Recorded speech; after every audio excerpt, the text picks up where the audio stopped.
Professor Mohanan Kunumal, Honorable Vice Chancellor, Kerala Health University.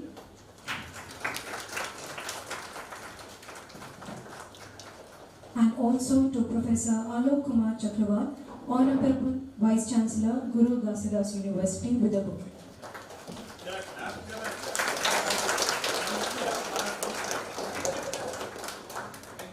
Thank you, sir.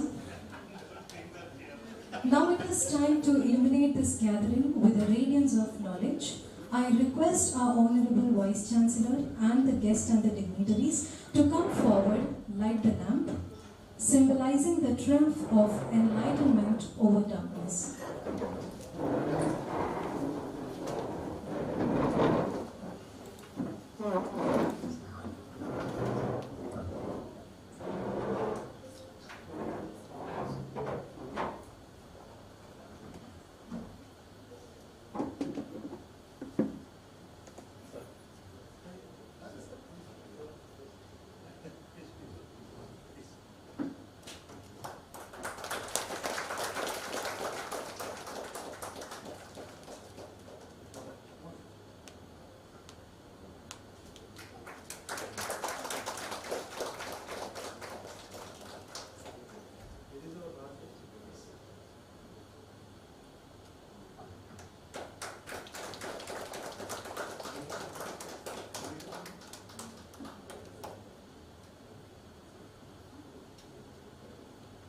Come, please.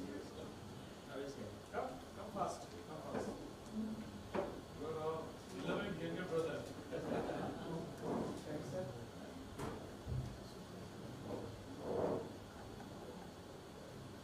Please come.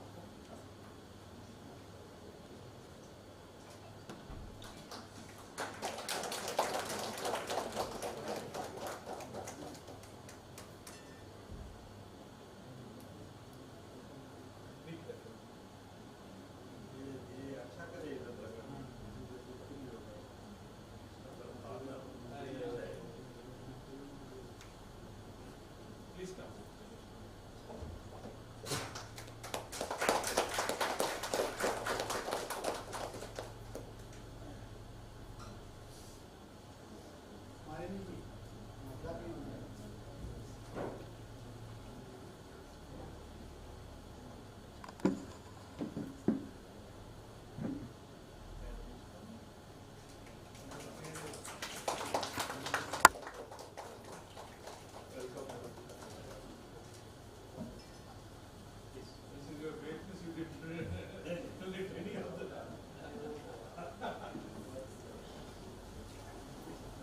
Thank you, dignitaries.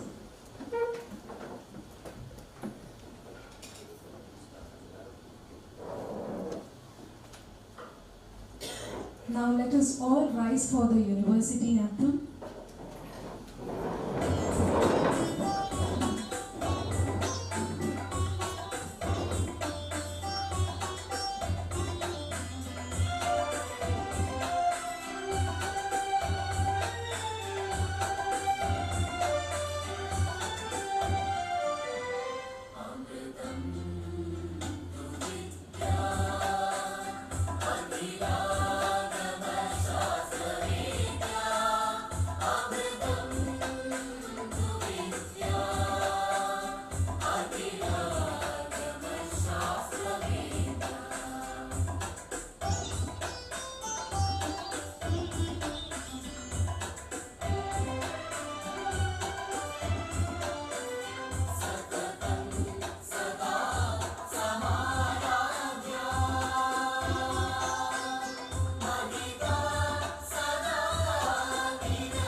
It gives me great pleasure to invite you all on this Day 3 Gyanotsav 2023 Education Conclave.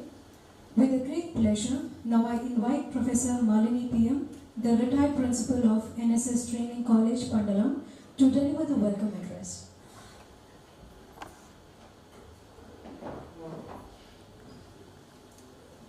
എല്ലാവർക്കും നമസ്കാരം. Most respected dignitaries, delegates, professors and students of Central University of Kerala, the coordinators of Gyanotsav and the members of Vidyabhyasa Vigasa Kendram. According to Education 4.0 report 2022 released by the World Economic Forum outlined how digital and other technologies can bridge learning gap and make education accessible to everyone. Our national education policy, a new education policy, envisages the same objectives in 2020 itself. The NEP 2020 aims to provide a holistic and flexible learning experience to students and focuses on 21st century skills. Today is the third day of Gyanotsav and the theme of today is the effective implementation of NEP 2020 in higher education institutions. The main aim of Gyanotsav is to explore the connection between formal education and life enrichment, lifelong learning and civic responsibilities which results in Atmanirbhar Bharat.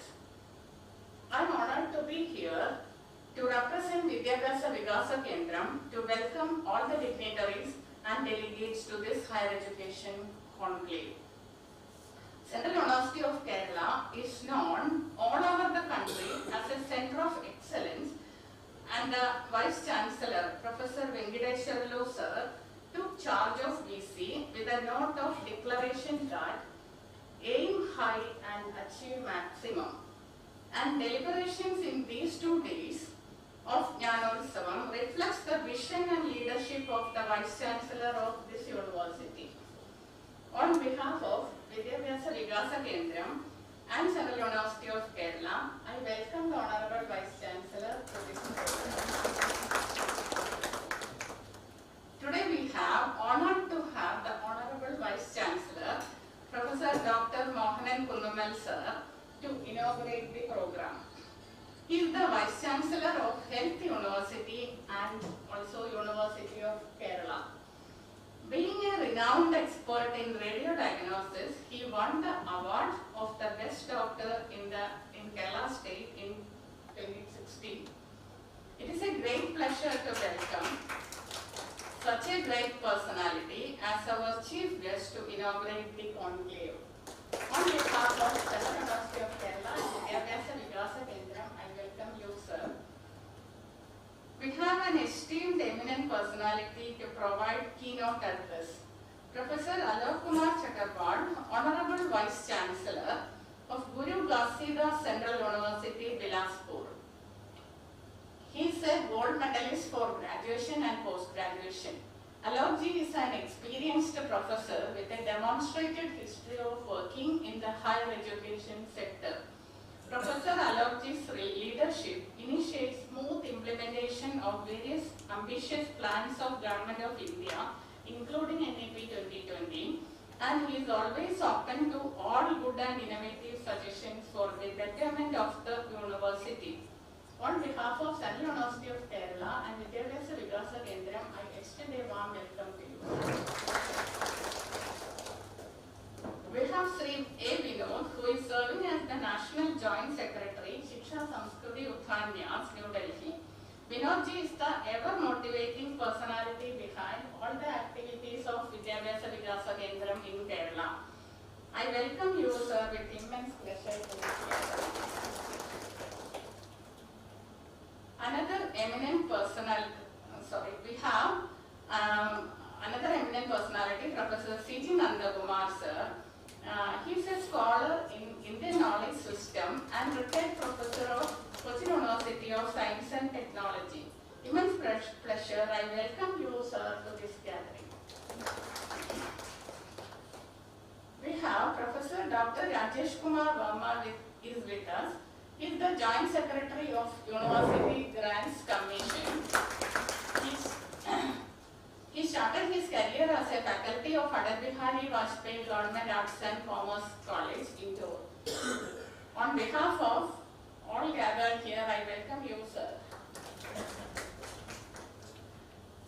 Dr. Ramesh Unnikrishnan, Advisor, Training and Learning Bureau, AICT, is also here with us.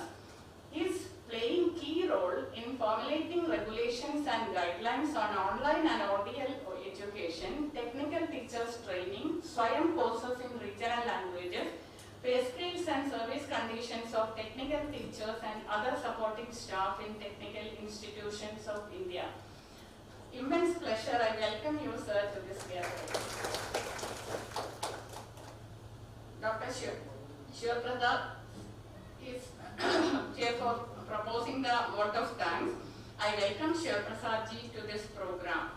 Now I would like to welcome deans, HODs and professors and students of Central University of Kerala and other delegates, professors and participants of the program to this session. Thank you all. Thank you, madam, for your warm welcome. We welcome you too. Now we have the honor of hearing the presidential address by our Honorable Vice Chancellor, Professor H. Venkateshwara sir. I request sir to address the gathering.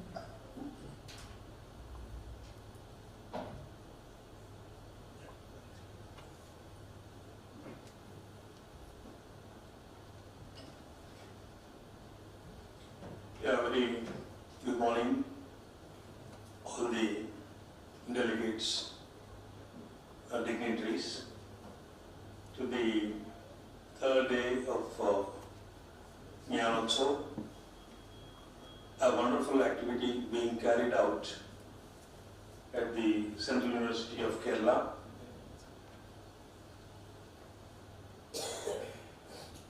And when we started a couple of months back, actually we thought we would go in the month of May, this program, but due to certain climatic reasons we had to postpone. And again we were in a jittery in the recent period because of the rains and all that. But thanks to, I would say, because I would like to start on a note. I was telling our Dean Academic, Professor Amrut, and also our Head of the Department of Education, Professor Mustafa, I please congratulate the entire team of faculty for organizing such a wonderful program in spite of the rain. The rain that it is, I tell you with all my experience, it is not possible in many other universities in such a, adverse climatic period. That is one thing. I place my appreciations on record to the Department of Education, Shiksha Samskriti Uddanyas, and all our students, research scholars and staff for unstinted effort and also support for the program and making this a grand success. Today, Gyanotsav has been really an exciting journey. The journey probably started a couple of years back, 2 or 3 years back, and we are sure that Gyanotsav will go into more and more destinations, bringing in a lot of light. And Gyanotsav has done a lot to the Central University of Kerala. Thank you, Vinodji.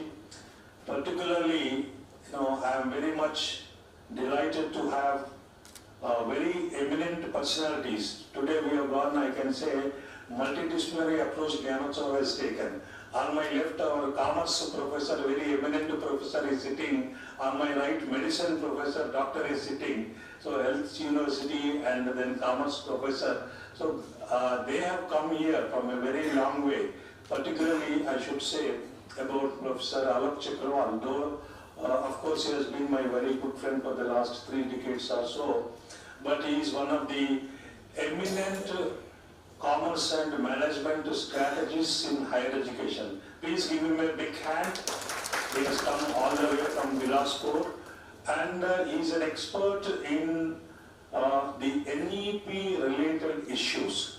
He is into not just the concept mode, but actually he has been into the action mode. Last 1.5 hours or so we have been discussing maybe the fallout of Gyanotsav. Sir, Vinodji, you may note that all central universities may be meeting in the month of November or December to operationalize NEP. Now we are not talking about what is NEP. No. Now, as Vinodji also was telling, the complete operationalization of NEP 2020 from the central universities the leadership will be taken by all the central universities, and initiation we may be expecting from our Central University of Kerala and also from Alokji from his university. Alokji, welcome. Thank you very much for having taken the trouble of coming over here and deciding to give your keynote address. Then Professor Mohan, it is not first visit. He has been a good friend of Central University of Kerala.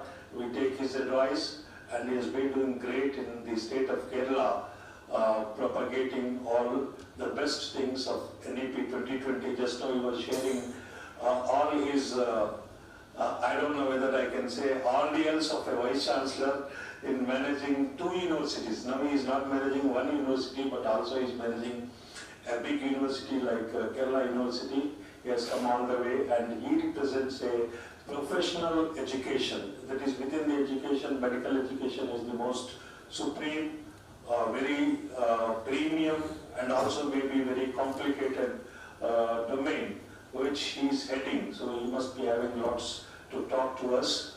I think if I am right, I don't want to go into a speech mode, but this Gyanotsav has been able to generate a lot of anxiety, at least in the state of Kerala, that what is happening, what should be happening, probably what are the things. Friends, today we have institutions, higher educational institutions, and also some of our deans, and some of our main pillars of NEP. I can say Professor Joseph Koepalli is sitting here. He is the NEP implementation coordinator at the Central University of Kerala. He has meticulously studied the policy, and then he is coming up with many nitty-gritty of NEP 2020. We have 2 persons who are fully working. Professor Amrut is the Dean Academic and also Dean Education, and Professor Joseph Koepalli. So we are trying to develop the complete operational agenda for the Central University of Kerala. So tomorrow that part I will probably, if time permits, I will come to the end in valedictory. But here I would like to say one statement. That is, this is probably for the first time there is a government which sets the agenda for the country in a next 2-decade period, 2047, another 25 years. We are defining that period. You may define this, you may say Amrut Kaal, you may call some other call, but there is a timeline, there is an objective. What is the objective? See, these are all simple. These objectives we also have in our families. Don't our families, we feel that we become self-reliant? Don't our families, we feel that we should become rich, we should become powerful? It is a nation agenda to become rich, empowered, socially relevant, humanly relevant. This is all acceptable to the whole humanity. We are not just talking about our country.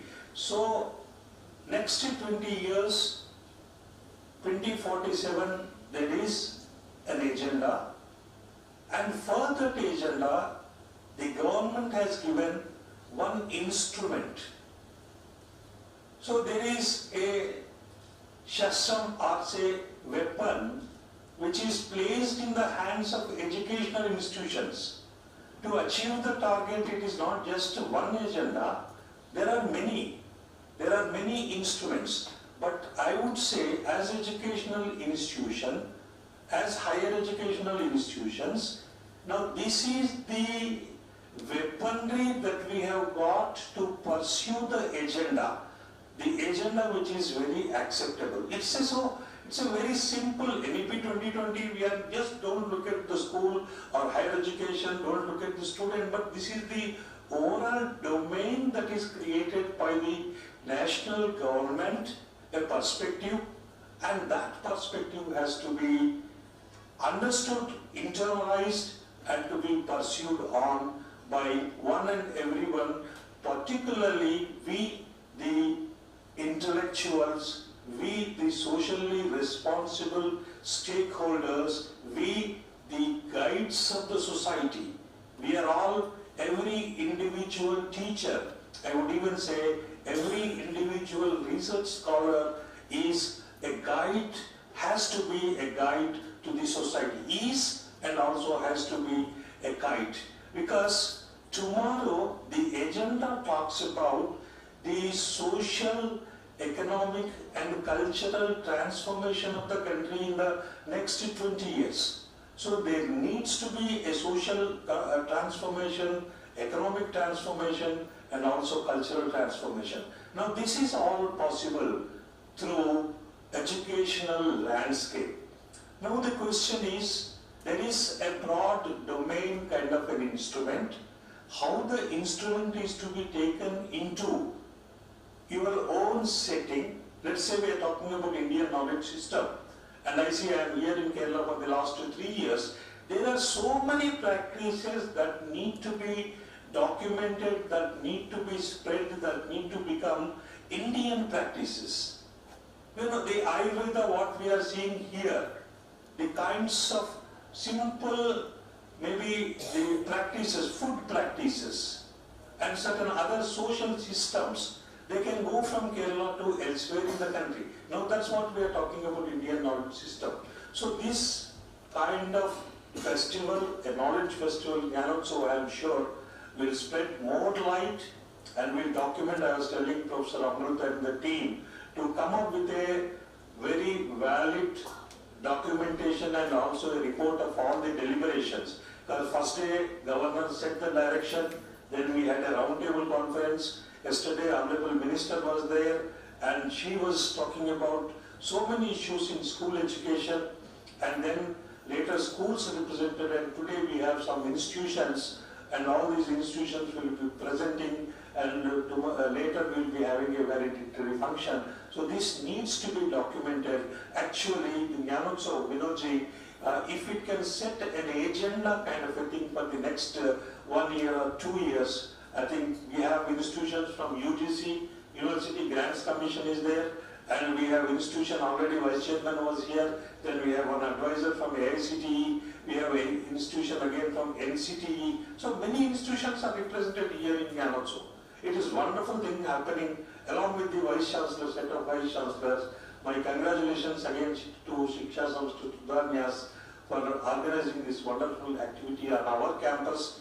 I would say the CUK, the Central University of Kerala, is very lucky to hold this program, and I will assure that from time to time we will go on to the implementation of NEP 2020 in a right spirit, and I am sure with the kind of faculty that we have, we will be able to provide the right direction to the whole country. Thank you very much. God bless you. Thank you. Thank you, sir, for those valuable words. Your visionary leadership has propelled us towards academic excellence. Now I would like to invite Shri A. Vinod, the National Joint Secretary of Shiksha Samskriti Uttanyas, New Delhi, to deliver the introductory speech. Namaste to all, and special thanks to Dr. Professor Honorable Vice Chancellor of this university. The idea what Shiksha Samskriti Uttanyas is having to have a coordinated effort to implement NEP and transfer the education system as well as the society towards Atmanirbharta. Some material things should be there. Sharira madhyam khalu dharma sadhanam. is a famous phrase. So in the education system also there should be a shariram and body where this should be implemented. In that way we got the Central University of Kerala and the whole team of the university is working wholeheartedly with this idea. In Bharat, everybody take two births, Dvija. One is our physical birth from our traditional family, from mother and father. The other birth is initiation to our life mission, that is through Guru Parampara. So our institution may be affiliated to some state university or it may be independent. That is our biological birth in a way, because health university we see which is who is having a biological science perspective. Now we are shifting. Now we are not abandoned or we are not giving up our family background, but we are taking a new lineage of Guru Parampara. And Central University of Kerala is becoming as the Guru or a new lineage to guide us to implement NEP and take our responsibility in the state to transform the education system, not our higher education system. Yesterday, sir was announcing that the university will take the responsibility of training this year 1,000 teachers, minimum 1,000 teachers of 3 days orientation course to implement NEP in their institutions. It is not a vocal thing. It will be a very crystal clear idea of how to go forward. And I believe that this Gyanotsav will be a milestone even in the Kerala education history. I want to request all of you, this can be a word by somebody, by Vinod or some other eminent persons, but to make it real, everybody has to do their roles. So how to make this a milestone? We want to make the previous days Kerala, who was little hesitated or doubtful to NEP or doing something. In Malayalam it is irrittal tappal. We are roaming in the darkness by closing our eyes by ourselves. And yesterday somebody was telling, and after closing our eyes, putting another curtain also and making it more dark. So now we are going to open our eyes and seeing what is the reality. Not only seeing, observing. Seeing and observing is little different. So observing and analyzing the things we are going to implement, marching forward. So this date will be marking the whole Kerala society through because we are the creative minority in the field of education who has to lead the society. None other than we will come to lead the society. Society does not know what is this NEP. When yesterday Minister was telling NEP implementation will reduce the dropouts. We are telling there is no dropouts. But I have my own personal experience in Kerala where hundreds of students from hilly areas, Vanvasi Kshetra, they are dropped out from the system. They are in the enrollment list or register of the school, but they are not attending that classroom. And dropping out is not physically. Educationally means they are not picking up with the standards. What a 3rd class standard, 5th class standard, 10th class standard student he is expected to have learning outcome. We have about 100% success in the board exam in SSLC. But what is the standard of education? 2 years back in Delhi University, almost all the seats were filled by Kerala students. And they asked me, why this much of students coming here? Two things. One, after school education, if they are with a good school education, a high standard of 99% A plus scores, why they are not continuing their higher education in Kerala? Why they are running to Delhi and other central universities? And this year, like the previous year, they introduced a entrance test in that university also. Earlier in Delhi University, there was no entrance test. And after this entrance test, only few students were enrolled in the university. 1%. That is the reality. So in the higher education and school education, our commitment is first to quality of education. There should not be any compromise on this. And the commitment of quality is our responsibility, and universities like Central University and all other dignitaries here, and Rameshji and Rajeshji, who represent the two national bodies of higher education, especially UGC and ICT, and Mohan sir is not merely the Vice Chancellor of Kerala, he is representing the National Medical Council also, he is the executive member of that.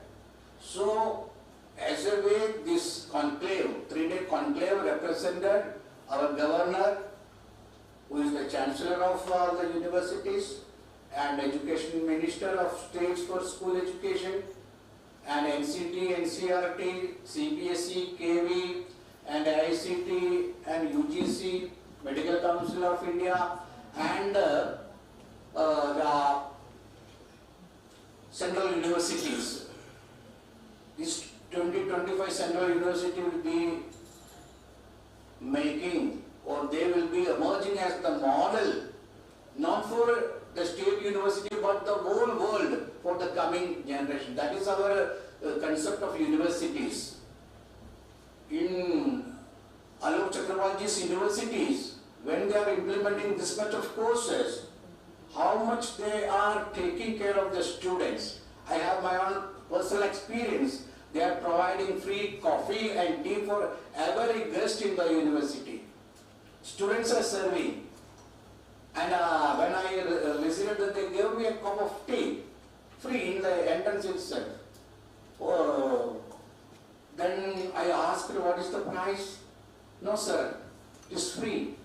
And they have put a bandar, small hundiga basket. And this money will be going for serving some other activity.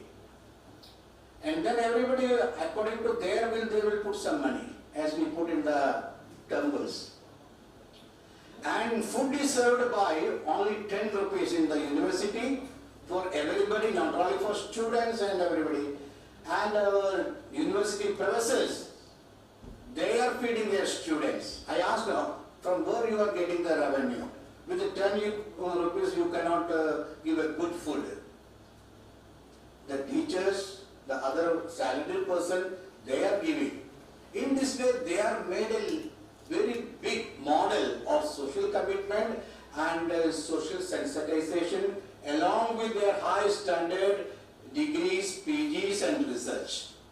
And they are providing regular PhD, and they are taking PhD students as researchers from the working class. Working class means professional, maybe teachers, maybe some in other field. In that way, they are setting a model. So all this will make a eye-opening for us Gyanotsav, and this Gyanotsav and the voluntary function will have two declarations, one the Terra declaration of NEP and the action plan of 1 year. With these words, I am requesting everybody to participate in these deliberations and taking the message forward in our own institutions, in our own ecosystems. Namaste. Thank you, sir, for those eye-opening introductory speech. We are privileged to have with us Professor Mohan Kunuman, the Honorable Vice Chancellor of Kerala Health University. Now I invite Sir to deliver the inaugural address.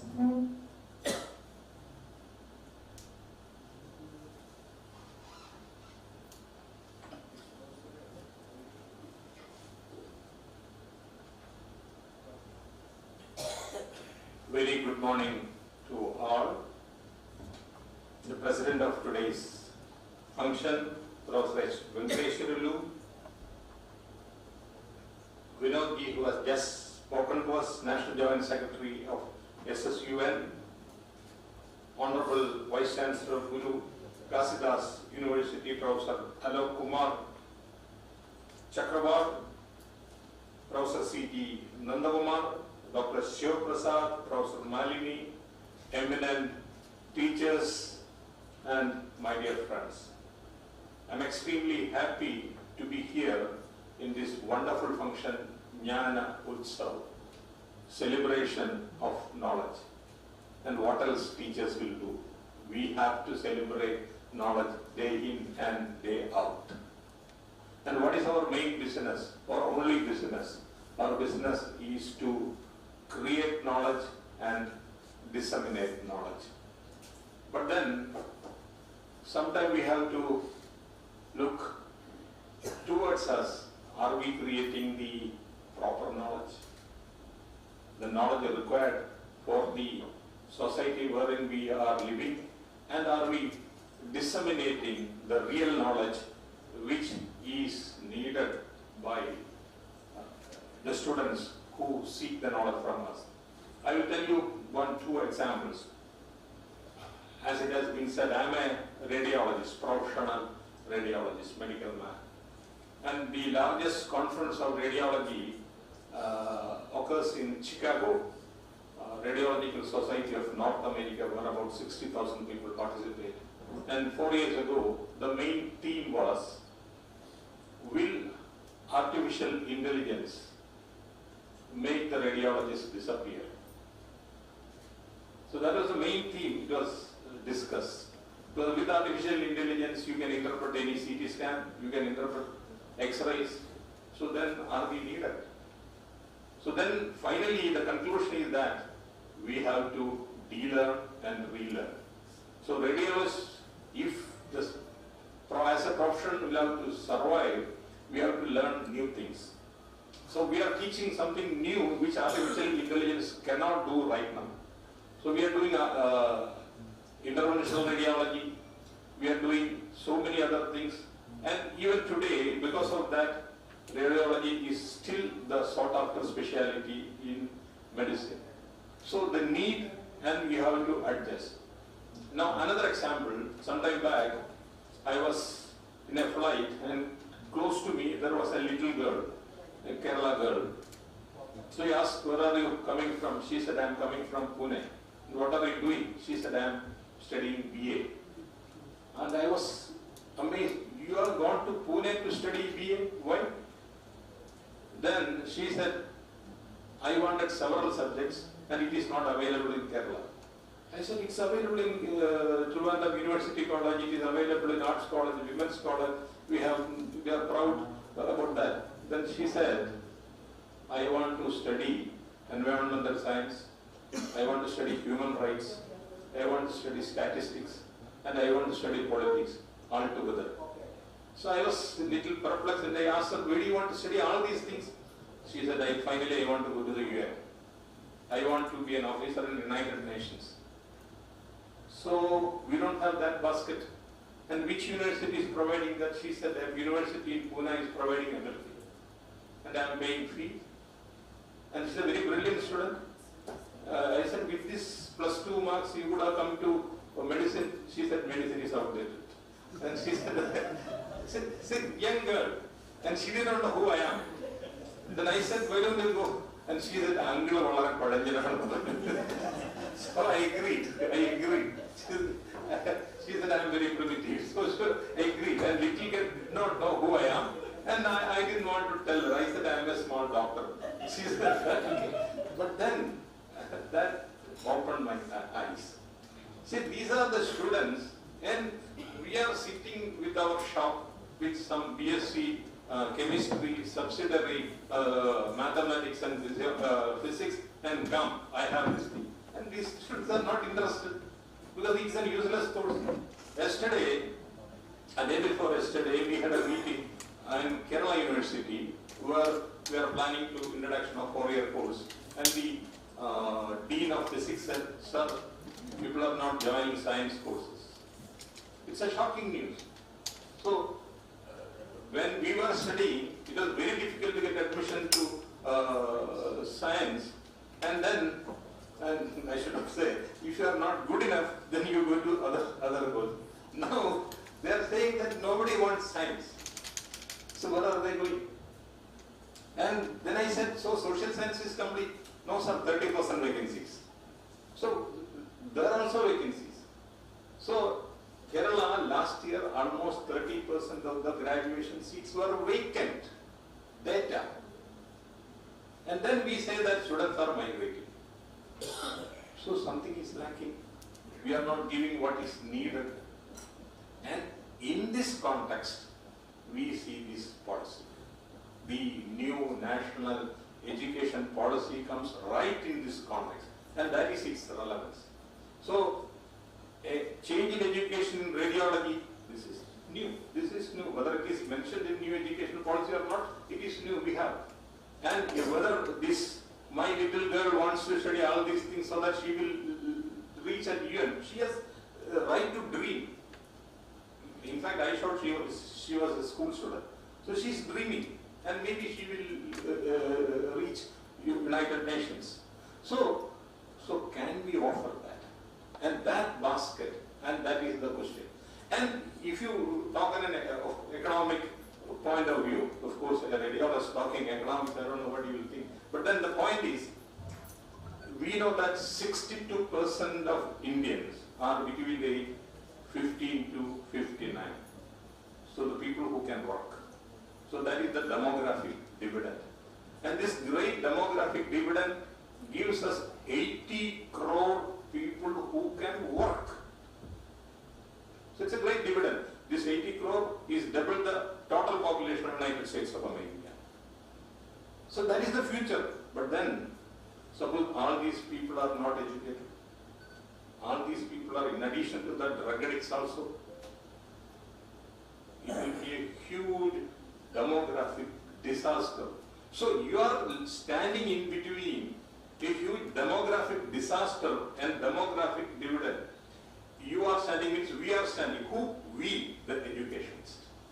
The only person who can take the society from demographic disaster to demographic dividend is us. And what is our business? Education and nothing else.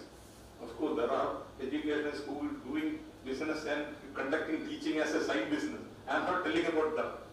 We, the real educationists, we, the teachers, it is our job. We are paid for that. We have dedicated our life to make these youngsters who are capable of working. And of course, we say that what is the purpose of education? Purpose of education is emancipation, everything we will say, but we can only say. But the current generation who are totally materialistic, they look for anything which is useful. So that's why they will study this course and another course. They study all these courses because, and another very important point we have to remember is that many experts are saying next 10 to 15 years, many jobs which we are seeing currently will disappear. It's a reality. For example, just an example, now if the Tesla comes with a completely automated car, all the drivers will be jobless. And after a few years, we will think the driver, was there a profession? They were like, you will never, how can there be a driver? Because you don't need a driver. Just wait 10 or 15 years. So such dramatic changes are happening. And are we future ready? That is the problem. And what is lying for our future, we don't know. That is the biggest problem. If I know that after 10 years, these kind of jobs will come, so I can prepare for that. That I don't know. So I prepare for everything. So I said again in radiology, I don't want radiology to disappear. So I try to research and detect new things so that something will survive. For example, I am thinking like that I may detect a machine. With that machine I can scan the entire human body and I can see that each cell and the disease in that cell can be seen, and I can transport that image to another continent, and there also they can see. These are all not dreams, these are all going to happen. All these things will happen. So you are living in such a amazing, wonderful time, and we are lucky that we are here. I don't know how many years more we are here, but at least we are lucky that we are here. And therefore, this is a great festival. So I have to congratulate Central University and I have to congratulate Vidyabhyasa Vikas Kendra for organizing such a wonderful meeting. And we are here in the middle between demographic disaster and demographic dividend, and NEP is the pathway. The pathway has given to us and we have to follow that pathway, and I am very sure that we have succeeded. Not today, we have succeeded many centuries ago. So today also we have to succeed. The time has come for us to succeed, and invariably we will succeed. And I wish the very best for all, and with these few words, I declare today's programs inaugurated. Thank you. Thank you, sir, for illuminating new perspective. We are now honored to have Professor Alok Kumar Chakraval, the Honorable Vice Chancellor of Guru Ghazidas University, as our keynote speaker.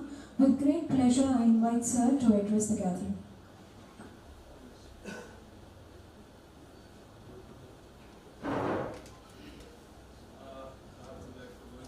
I would feel better to stand up and interact with all my friends, because many may not be able to see when I am sitting. So hello, how are you all? So big hands for yourself. Being participant to this wonderful event. I really appreciate the initiative taken up by Professor S. Venkateswarlu Garu. He is a very close friend and very dynamic friend of mine. I always appreciate. Shri A. Vinod Kumarji from Shiksha Sanskriti Uthanyas. I met Professor Mohanan Kunubal this morning only, and I found that I have got a wonderful friend from medical fraternity. He's a wonderful guy. And with me is Professor C. G. Nandikumarji. How did we met yesterday? Last week? Yeah, last week. My very beloved Ramesh Unikrishnanji from All India Council for Technical Education, Dr. Rajesh Kumar Vermaji from Joint Secretary from University Grants Commission, and many more names to take. I can tell one thing about NEP 2020 document, that this is a revolutionary document which is going to make India Vishwaguru. And this is for sure. In the month of November 2020, Honorable Prime Minister visited the United States of America to deliver some speech in UNO. At that time, the journalists and media was asking more questions about NEP rather than the speech I gave. Implementation of NEP 2020 is not at all difficult. Only thing is that you read the lines precisely. There are only 66 pages, NEP 2020 document. And if you go for a habilitation segment, it's hardly 23, 24 pages, not more than that. Only thing is that without reading, we cannot implement it. And we have to deliberate it. So what is the soul of this document 2020, National Education Policy? It says it aims to produce well-rounded graduates. Now what is the definition of well-rounded graduate? The definition is that after graduating from any discipline, from any subject, from any university, the student should be quite capable of leading his or her life successfully in terms of financial affairs, in terms of professional affairs, in terms of social affairs, in terms of economic affairs. Now the situation in the past was, after completing graduation, a student was not getting job. Then the student will aspire for going for some other courses, maybe a PG diploma in computers or this and that. And after that, the student is not yet employed, then will go for some PG program. Even after doing PG program, they are going for some BA courses or some other kind of courses. Now after doing PG, they are going for UG again, and again they are not employed. So then again they will enroll for PhD program, and even after PhD, they will go for NET and state eligibility test. By the time the boy or the girl is about 30 or 35, and all hopeless kind of situation, depression, demotivation, all that happening. So the youth was not dedicated to the nation building. So this education policy talks about ability enhancement by learning skills, occupations, vocations. So you are enabling a person, a student, like Vinod Kumar was mentioning about 10 rupees platter. I guess you mentioned about, we offer to our students 10 rupees platter, and people ask about how do you manage it. So there is a financial acumen involved in that. Like if I go for outsourcing 10 rupees platter, the cost of one platter would be around 100 rupees or 100 plus. So what did I do? I dedicated my students to manage everything, from production to storage to delivery to finance to everything. So they are learning financial management, they are learning logistics, they are learning quality management, they are learning inventory management, they are learning production management, they are learning everything. So by that, our cost is coming to approximately 35 to 40%. The rest of the money we are managing. But after learning all these things, the student is very much employable. This skill is not taught in the classroom. So the student is learning how to manage all this. After doing this, he can go and open up a restaurant. After this, he can go and open up a transport kind of business, food supply chain management, all that. One more thing I clubbed it with the credit. See, in every city you will find, elderly people need a kind of care. So I dedicated my students to take care of elderly people in the society. We have flashed a number, helpline. Anybody can call and my student will be there in 10-15 minutes and will attend for medical reason, for social reason. Sometimes you feel lonely and you want a person to sit with you. He or she will come, she will stay with you, will have a cup of tea, will prepare tea for you, and will do shopping for you. And if a student does certain number of hours of this kind of services, certain credit will be given to the student. Now this kind of thing was not taught anywhere in the classroom. Even social work students are doing some field work and some sort of internship, but such kind of training is not available.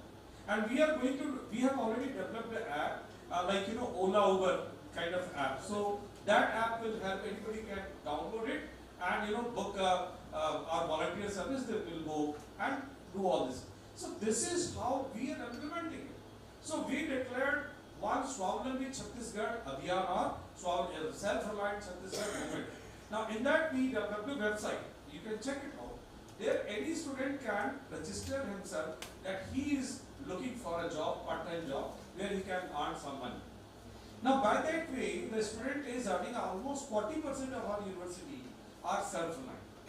And they are earning money by giving services to the chartered accountants, to the doctor, medical professionals, to small industry, organizations, many.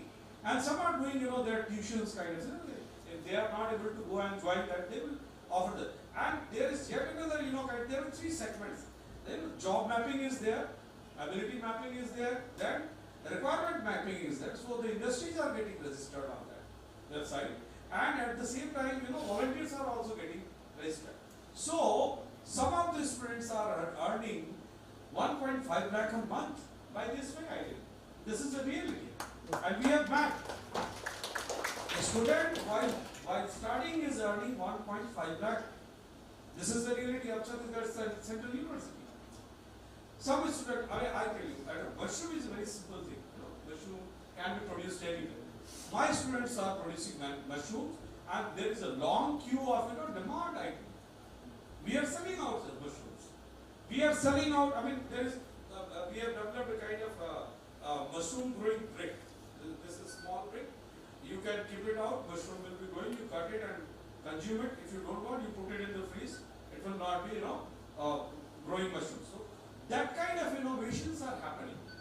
They are creative. We are giving them seed money. We are giving lot of money to them. They want 25 lakhs, take 25 lakhs. Go and grow anything and develop and sell it out. Hard money. So they are now coming with the word which I told you, that well-rounded graduates. Now 4 year and 5 year, that is very simple thing. Main thing is that after completion of graduation, the student should get actual kind of knowledge. Now you are teaching how to swim in the classroom. You just tell me how many of them will certainly really learn how to swim. You have to take them to the river or to the swimming pool or to the pond or wherever you want. I mean, there are many ways to learn and many places to learn. So this is how we are doing. We are taking to the jobs. So in engineering, we have made it very mandatory that 50% kind of learning would be aspirational. In sciences, we have made it should be not less than 35%. And in arts and humanities, it is 20 to 25% that experiential learning would be there. And they are doing it.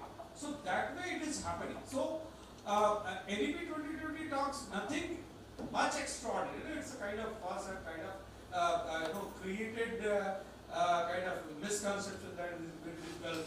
Work would be more and more. No workload is going to enhance it. Rather, it is the opportunities for the colleges to earn extra money. I tell you how. Say, for example, Kerala is very much known for its aromatherapy and Shirodhara and natural therapy. You can offer these courses. Anybody all across the India can join in. NEP talks about credit transfer, and you make 10,000 rupees per course, 6-month course. They will come and join, and 20% seat you can increase. We have declared 65 courses open for all. Anybody from across the India can come and join one course. Say, for example, financial management, 1, 2, and we have freedom to increase and enhance 20% seats. And at the same time, we have flexibility to offer 40% of courses in online mode. So 40% if you are offering in online mode, you see what will be your accessibility. So this NEP has enormous potential to earn finances also. This morning I was talking to professors and the training of the teachers, train the teachers and the teachers train. So now we have come to the level where the young gentleman of India, the young citizen of India is admitted to the higher engineering institution. That is our second year, third year program. So it is this, the outcome from the higher engineering institutions, so higher education institutions, are going to be those who are contributing to the Atmanirbhar. So you will never say, that is our NEP concept is that you will never say the product from the college, the outcome from the college, possible. Somebody with the Atmanirbhar comes out of the institute, not the body with the paper in his hand.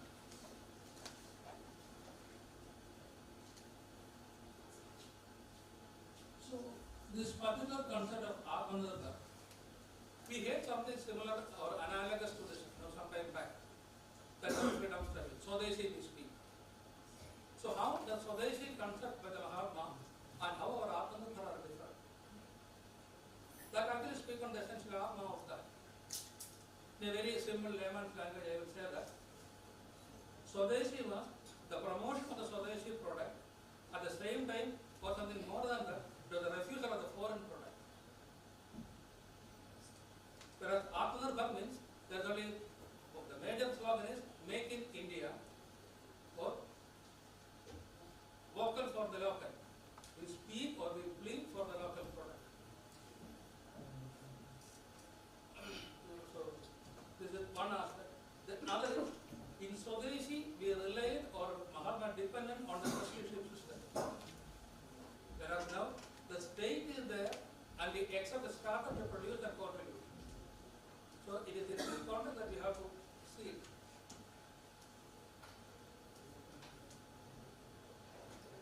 And two more aspects of the Panchapran should be considered or consulted along with our Atmanirbhar. One is decolonization. So it is not refusal of the foreign product, but it is decolonizing our mind, our life, and our living. So that should be the major aspect of it. Regarding that is coming back to the before offering the felicitation to the our higher education institutions. I would rather speak. There are only 3 words that should be extracted out of the cream from the NAP. One is the word multidisciplinary. It is a multidisciplinary undergraduates that are coming out of the institute who produce or contribute to the nation. One thing. The other is the institute is multilingualistic. Multilingualism is the basic notion or the concept for the institute. And besides, it has to be very large. Something that we actually deprive of India. We do not have the large institutions. Sir spoke about a conference where 60,000 people participate. Such a huge thing. So that is a magnum that you have to see. And this is my last point to highlight. That is regarding artificial intelligence. Because Atmanirbhar is very much associated or going to be very much close to that. So let me speak like this. That is, AI is to be something to be harnessed out, not something to be refused. What India missed regarding the Industrial Revolution 1, 2, 3, we can recapture that with the IR 4, 5 and 6, where AI is there in the 4 and 5 and 6. By not refusing that, but by harnessing that. This is a basic fact. The thing is, we always think about a product that is coming out of the AI. We never think about the manpower required, the investment required to create a product out of AI. That is never discussed out. Because if you start discussing and thinking on that aspect, this particular demand will disappear. The AI is not a demand at all. It's a wise, during the various industrial revolutions, there were many production means, and AI seems to be something of that category in the industrial revolution 5 and 6. It should be that particular ask it should be seen in that particular product, that scene, that platform, not something beyond that. It is not a glutton who will also swallow away all the job opportunities, etc. Because you want to implement AI, that itself requires a lot of other manpower to be generated. It's very highly, very cost effective. It is highly costly.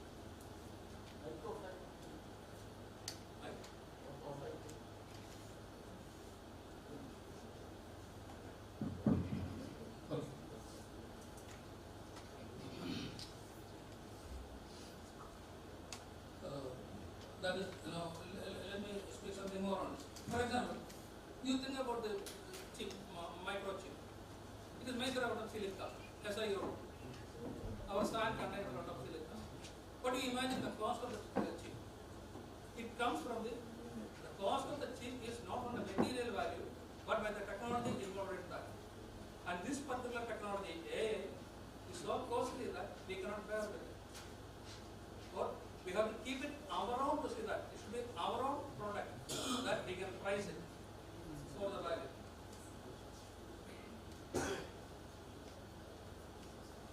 Then we usually speak about one aspect, which is the reality that AI is more materialistic or where algorithm basically. It does not have a mind, atma or spiritual, which obviously means that it cannot live or survive unless it takes itself. So I wish all the best to all the higher education institutions, and I pray for a very good deliberation after this. and I wish all the best. Thank you. Yeah, thank you, sir. I would like to, as the president of the function, I take the privilege of just saying one or two words. I think we have had a wonderful inaugural. I would like to bring the aspects to focus. One important issue raised by Professor Mohanan is, are we relevant? Are we offering what is required by a student or the society? This is one question. When you go into deliberations, please deliberate on this. What combinations are required? If you can come up with some 10 suggestions on this particular aspect, I think we'll be very happy. Tomorrow, Central University also may work on this, what new baskets are to be designed. This is one. Second, from Professor Olive Chakravarti's thought and also presentation. Second, how do we make a student a very single focused point on how do we make a student a well-rounded personality? He has a 4-year term, or let us say in a PG 2-year term, he's spending with us. How do we make? One, of course, curriculum, etc. But what is the total setup? What are the ingredients that should go into making a student well-rounded personality? And let us all make a very clear note of what Professor Alavji has said. I think I am hearing almost for the first time, like NEP is not a challenge, but NEP is a great opportunity for the educational system in the country. Now, how that can be turned into a great opportunity, and then how do we make a student a self-reliant student? Let us hypothesize or let us make a statement that a self-reliant student can make a self-reliant India. Can we accept this statement? If at all a student, every student, let us say there are 5 crore students, if they become self-reliant, India is self-reliant. So, I mean, we are arriving at a candid, a statement with conviction. It's not just for any speech sake or it is not a political kind of a thing, but it is a statement given by a thing like Gyanotsav. Gyanotsav is a combination of so many institutions, so many souls we have come together. Do we accept that? You please deliberate on that, whether, how do we make a student a self-reliant student, and how a self-reliant student will make India a self-reliant India. So these are a few points which I thought would lead you to a wonderful discussion in the next, say, a couple of hours. Maybe I'll come into valedictory for about next 2-3 minutes. It has been a wonderful thing. Thank you very much. Please go ahead. Please. Thank you, sir. Ladies and gentlemen, during this celebration of Knowledge Gyanotsav 2023, we are happy to announce the release of the book written by our own faculty, Dr. Geeta, Department of Education, Central University of Kerala, co-authored by Dr. Unni from the Government Boys High Secondary School, Manjeri. I now request the Honorable Vice Chancellors and Professor Nandakumarji and Sri Vinodji to kindly release the book titled Enhancement of Social Intelligence through the Factors of Position, Opportunities, Wealth, Expertise and Relationship Techniques, with a strong emphasis on the role of education. Congratulations, Dr. Geeta. Ladies and gentlemen, we believe that the readers can develop their social intelligence and strongly build meaningful connections with others, ultimately leading to greater success and fulfillment in their lives.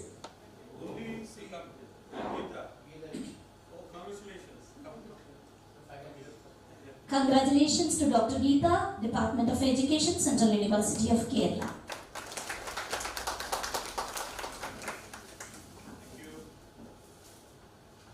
Thank you, dignitaries. It's time to honor our guest of today's program as a token of inspiration. I request our Honorable Vice Chancellor, Professor H. Venkateshwar Sir, to present shawl and a memento to keynote speaker, Professor Alok Kumar Chakravar, Honorable Vice Chancellor of Guru Ghasidas University, as a token of respect.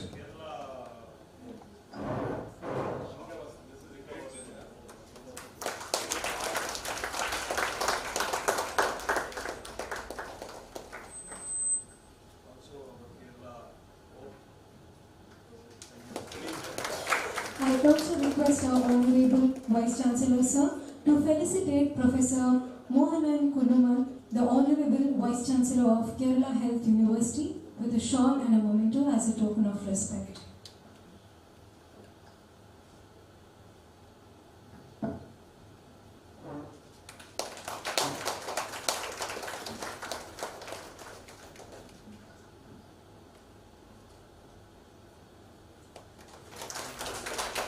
I request Sir to felicitate Professor C.J. Nandakumar, an eminent scholar of Indian knowledge system, with a shawl and a memento as a token of respect.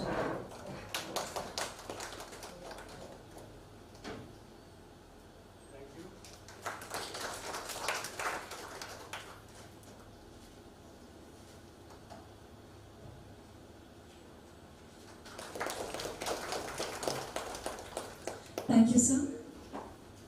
Now I would like to invite Dr. Shiva Prasad from the Department of Malayalam at the University of Delhi to deliver the vote of thanks.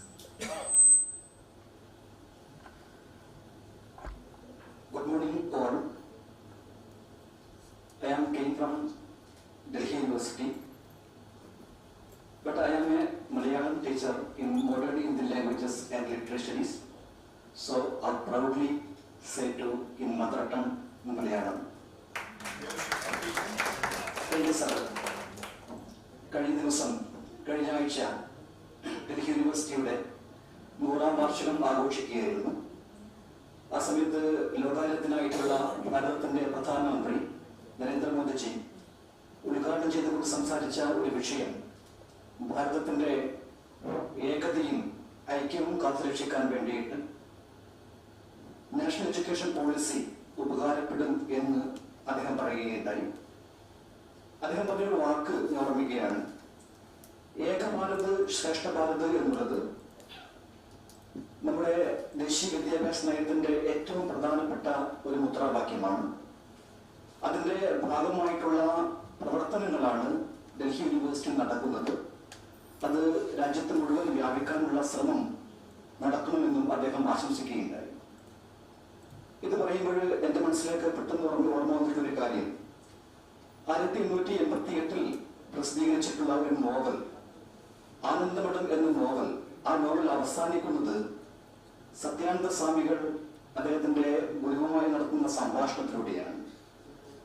Satyananda സ്വാമികളോട് അദ്ദേഹത്തിന്റെ ഗുരു പറയുന്നൊരു കാര്യം, ഭാരതം സ്വതന്ത്രമാവണമെങ്കിൽ അറിവിലും ശക്തിയിലും നാം സ്വയം പര്യാപ്തമാവണം, എങ്കിൽ മാത്രമേ ഭാരതം സ്വതന്ത്രമാവുകയുള്ളൂ എന്നാണ് അദ്ദേഹം അന്ന് പറഞ്ഞു വെച്ചത്.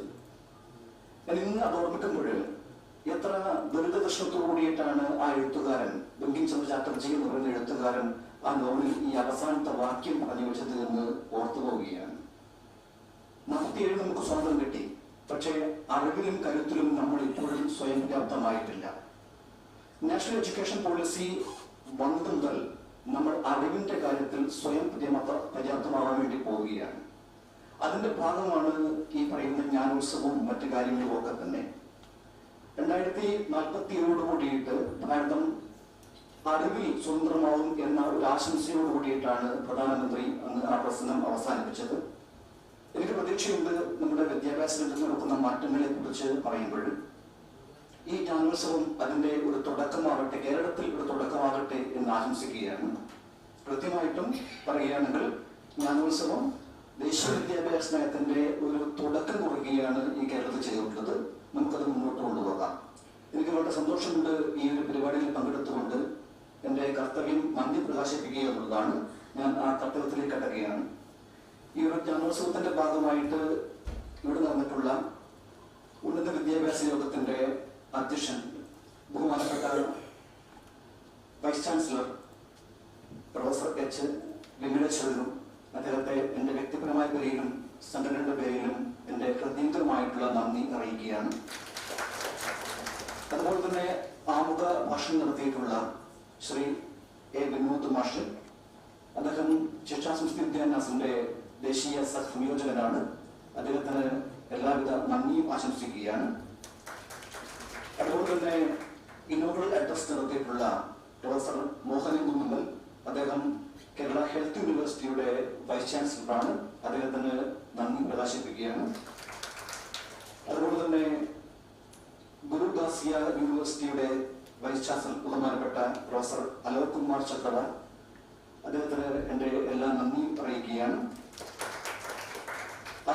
സംസാരിച്ച കൊസാക്കിലെ പ്രൊഫസർ സി ജി നന്ദകുമാർ, അദ്ദേഹത്തിന് എൻ്റെ നന്ദി അറിയിക്കുകയാണ്. അതുപോലെ തന്നെ ഈ പരിപാടിക്ക് സ്വാഗതം ആശംസിച്ച professor Malini teacher NSS training കോളേജിലെ പ്രിൻസിപ്പളായിരുന്നു. ടീച്ചറിന് എല്ലാവിധ നന്ദിയും അറിയിച്ചുകൊണ്ട് ഈ പരിപാടിയിൽ പങ്കെടുത്ത് വിദഗ്ധമായിട്ടുള്ള സംവാദം നടത്തി ഇത് ശ്രദ്ധിച്ച എല്ലാവർക്കും എൻ്റെ നന്ദി അറിയിച്ചുകൊണ്ട് നിർത്തുകയാണ്. നമസ്കാരം. Thank you, sir, for expressing your gratitude. We thank you too. Before we conclude, let us all rise for the national anthem.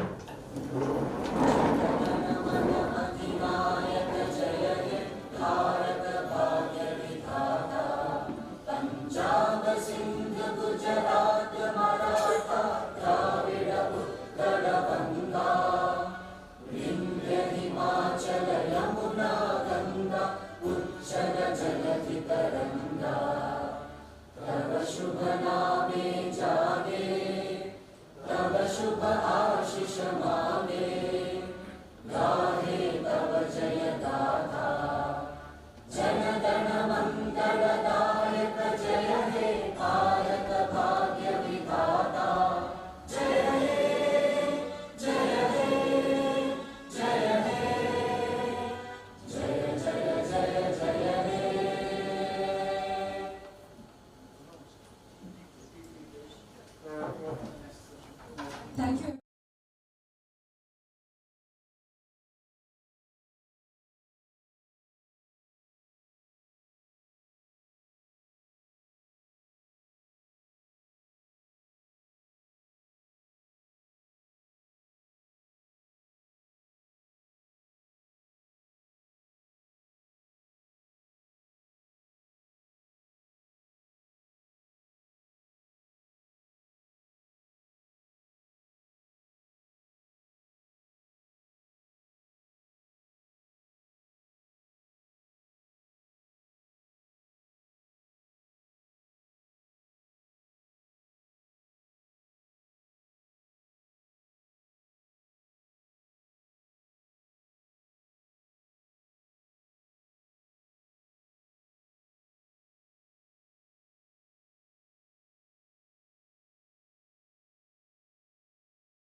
Stage.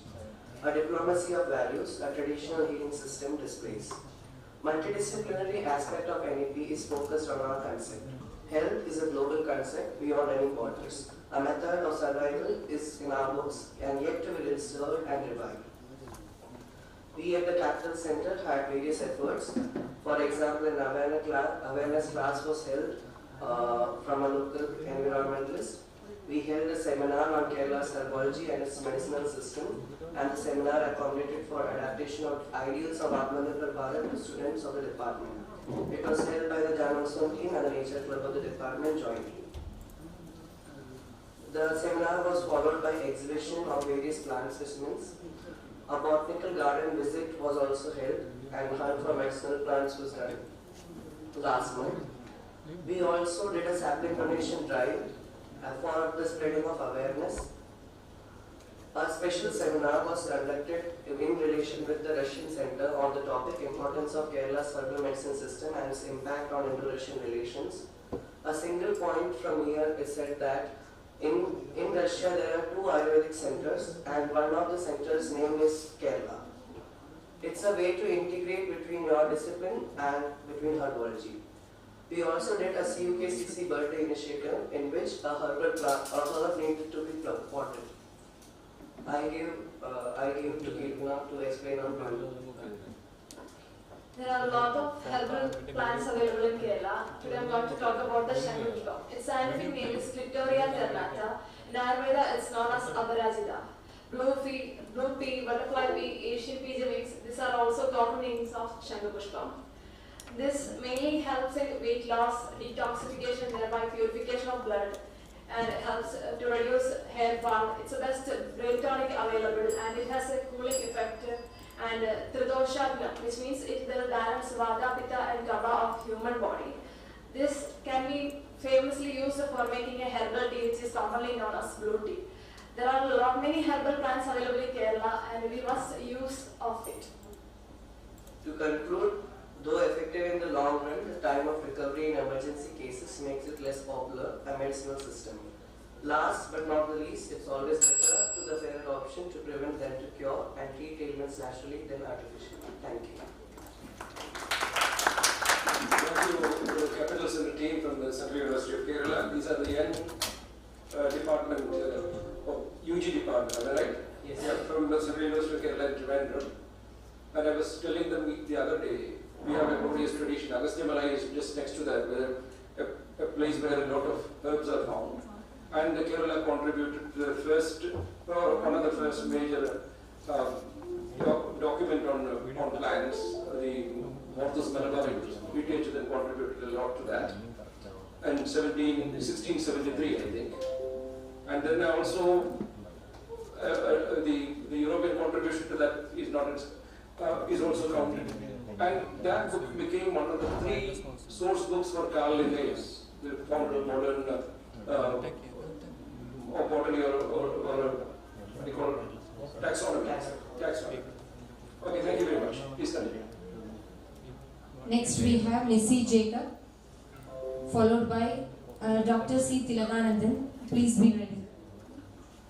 Good morning, one and all. A very warm welcome to all the dignitaries present here. Myself, Missy Jacob, research scholar from Martin Luther Christian University, would like to present on the topic From Theory to Practice, Bridging the Gap in Learning Disabilities Through a Research-Based Innovation.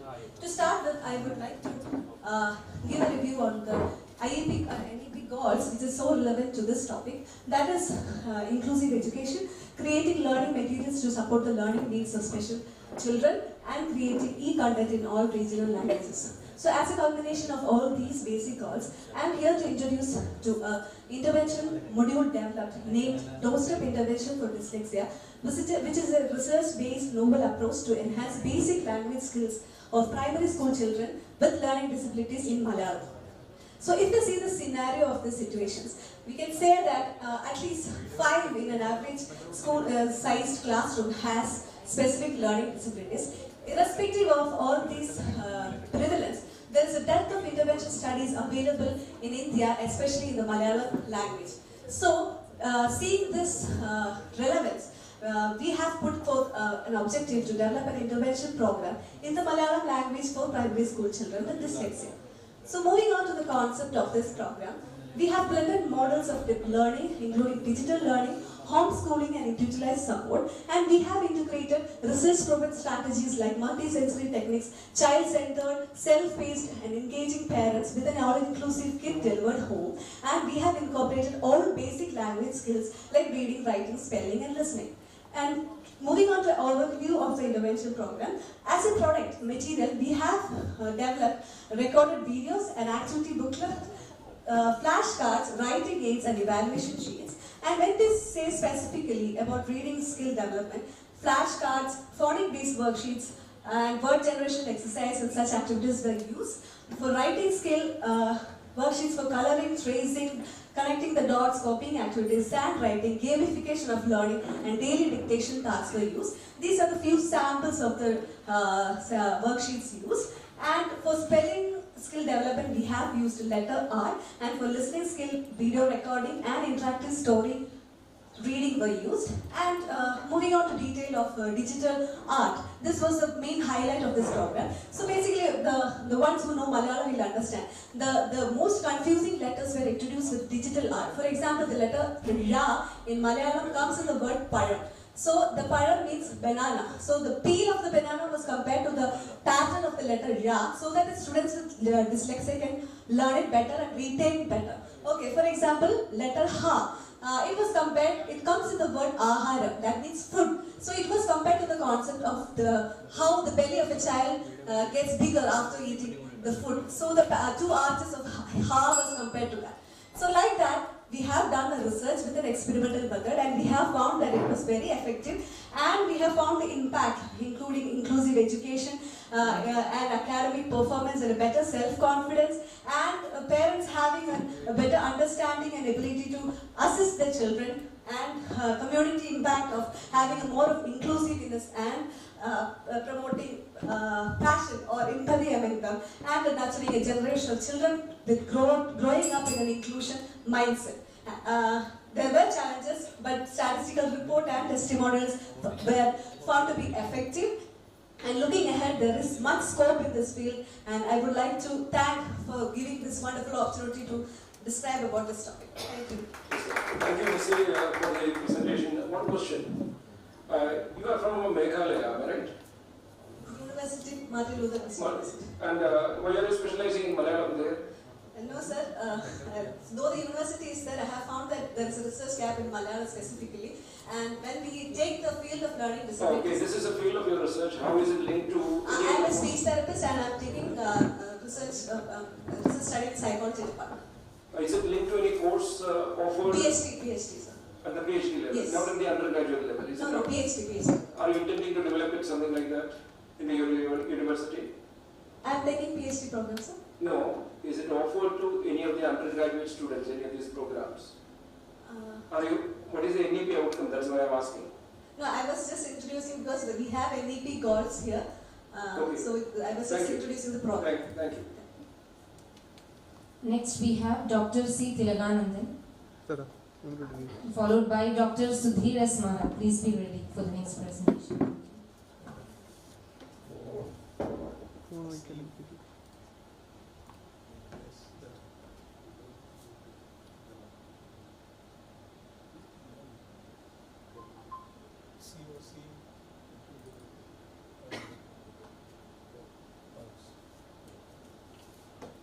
Good afternoon. I am from a law school, Nehru Academy of Law, and the motto of Nehru Group of Institutions is molding true citizens. Since ours is a law school, and we are molding future lawyers, prosecutors, judges, law teachers, legislators, etc. And therefore, all these category of people should have some kind of compassion to human beings, and the development of humanism in their mind, inculcating humanism, is a very important thing. And therefore, to sensitize our students in humanism, so we have conducted several activities. And so I am here presenting only, I am presenting only two areas, two activities that we conducted. Several things are there, I am highlighting only two things. One is that, so we sent our students as a part of this national campaign for awareness, legal awareness among tribal communities. The National Legal Services Authority conducted that program, and in Attapadi, so we sent out 120 students for a several days program, and they visited all the houses, and they created some kind of awareness among the people. And not only in tribal colonies, and in several SC colonies also we visited. And that was in 2022 November, and again in 2023 April, 5 days our students stayed in Attapadi, and they visited several tribal colonies. So this is one event. And another thing is that, so LGBTQI plus communities. And so there are Supreme Court rulings, and many other governments are also taking steps. But in spite of that, there is a stigma so people hesitate to mingle with them. And therefore, we invited last year and this year we invited one person from the community, and so they interacted with the students and they gave their experiences, shared their experiences with the students, and the students conducted a procession in the college. This year, so our students organized a very beautiful mime, and so it is in the there is a video, but here I am showing only a picture, and so we circulated that video among a lot of groups. So these are the two things, and I would like to show the pictures. I don't want to talk much. So you can see, even after 75 years of independence, what is the pathetic conditions of this tribal community in Kerala. And so they developed a lot, but at the same time, so you can see from these pictures, their houses and all those things. Please show one by one.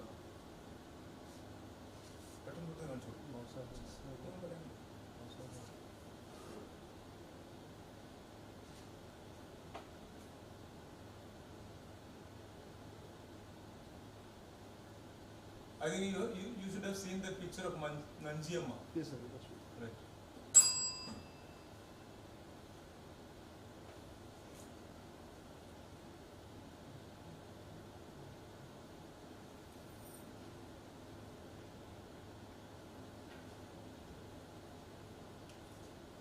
This is some other activities.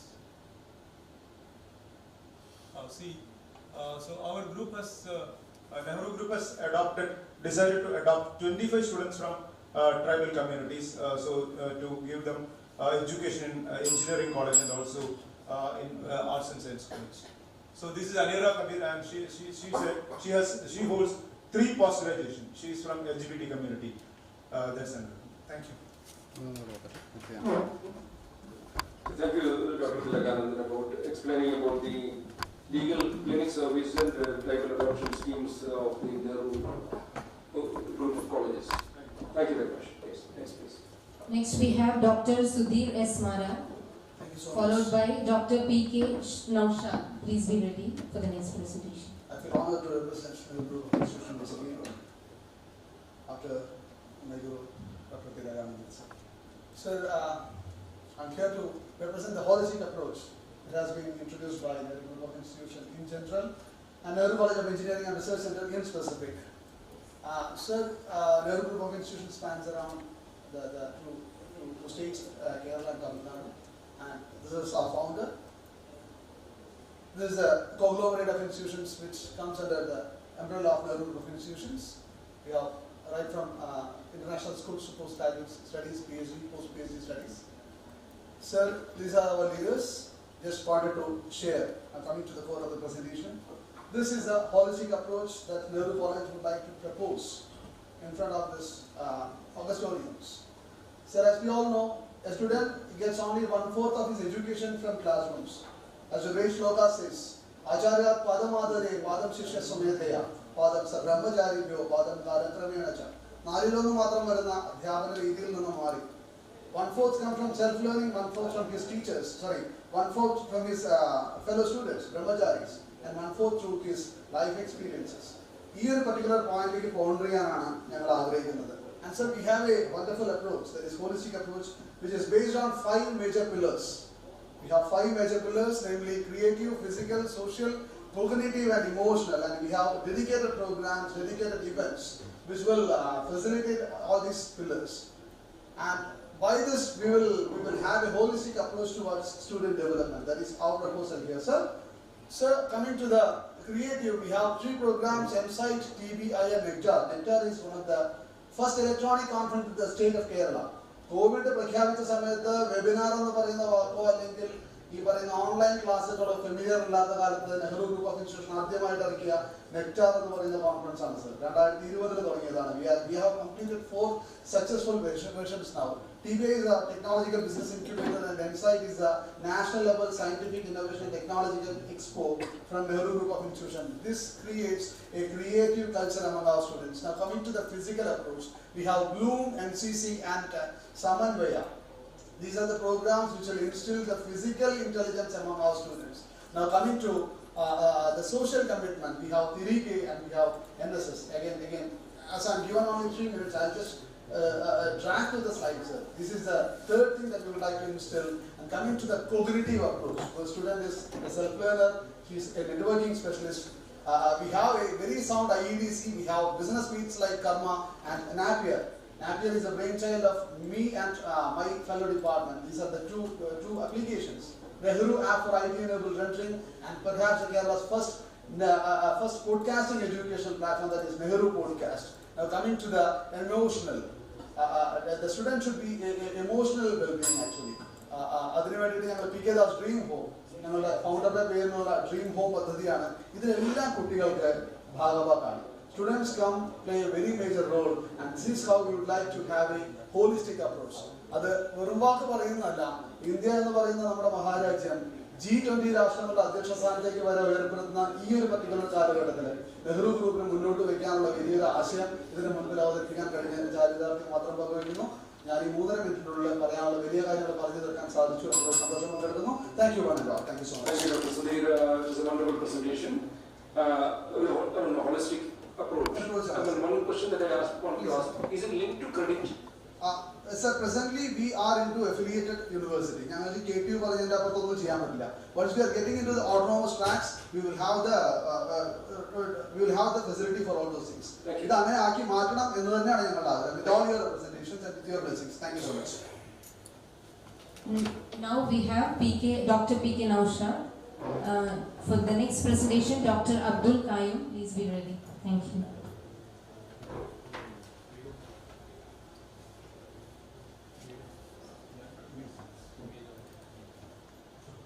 Hi, I'm really excited here in the Gyanotsav nestled under a very romantic beauty of the Tejaswini river.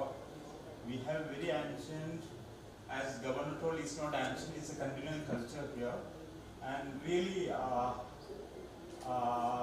I would like to tell a story of an apple. The first apple, that is the Adam's apple, divine apple. Second apple generation is the Newton's apple, knowledge apple. Third one is technology apple. Now we are in the fourth apple generation, that is the artificial apple. Again, we are going to the fifth one, that is the divine apple. We are working in it. That is called the subconscious learning, the supplemental learning. We are working for that. The Times of India, the cover story is a hot discussion all over the world. That is the AI, the end of humanity. And so we strongly believe that India will come as a Vishwaguru. For that we are preparing for it. It's not a university, it's called cultiversity, the cultivation of knowledge. The IM Kozhikode, we presented this one in a National Entrepreneurship Summit, and we got the national finalist. And we are in the World Investors Meet there, and TCN International Commerce from Dubai. They adopted us. We have a land near to the NIT Calicut there, and we have an artificial forest we created near to the Calicut International Airport. It's a thick forest, and as part of the International Education Summit on transforming education with NEP 2020. The second day is our fellowship program, that is we title as the pedagogic track, where we have a feeling in the forest. We have a session on the divine intelligence. It's a supplementary learning. That is the divine theory. India is a land of Buddha, the mindfulness. Already we are following the university system. I got an appointment in the Indian Institute of Management as a teaching assistant. Then I got a task to assist the faculty to scoring these their calibration work and taking attendance. And there is a steps in IM procedure step that is called hardboard step. Now the Debashi strategy, the real guru of education, he changed it into Arjun Path. IM tagline is globalizing Indian thought. Our thought is that decolonizing the culture, decolonizing the language, and of course decolonizing the education. India have a rich history. That is, we are preparing for a Gurukul for all the gurus. India become the superpower and guru. I'm not prolonging, there is a small video.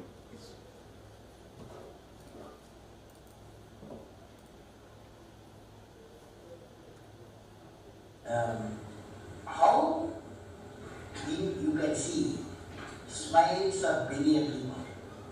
How you can very tough tree. You want to see smile of billion people of our country. So that's my dream now.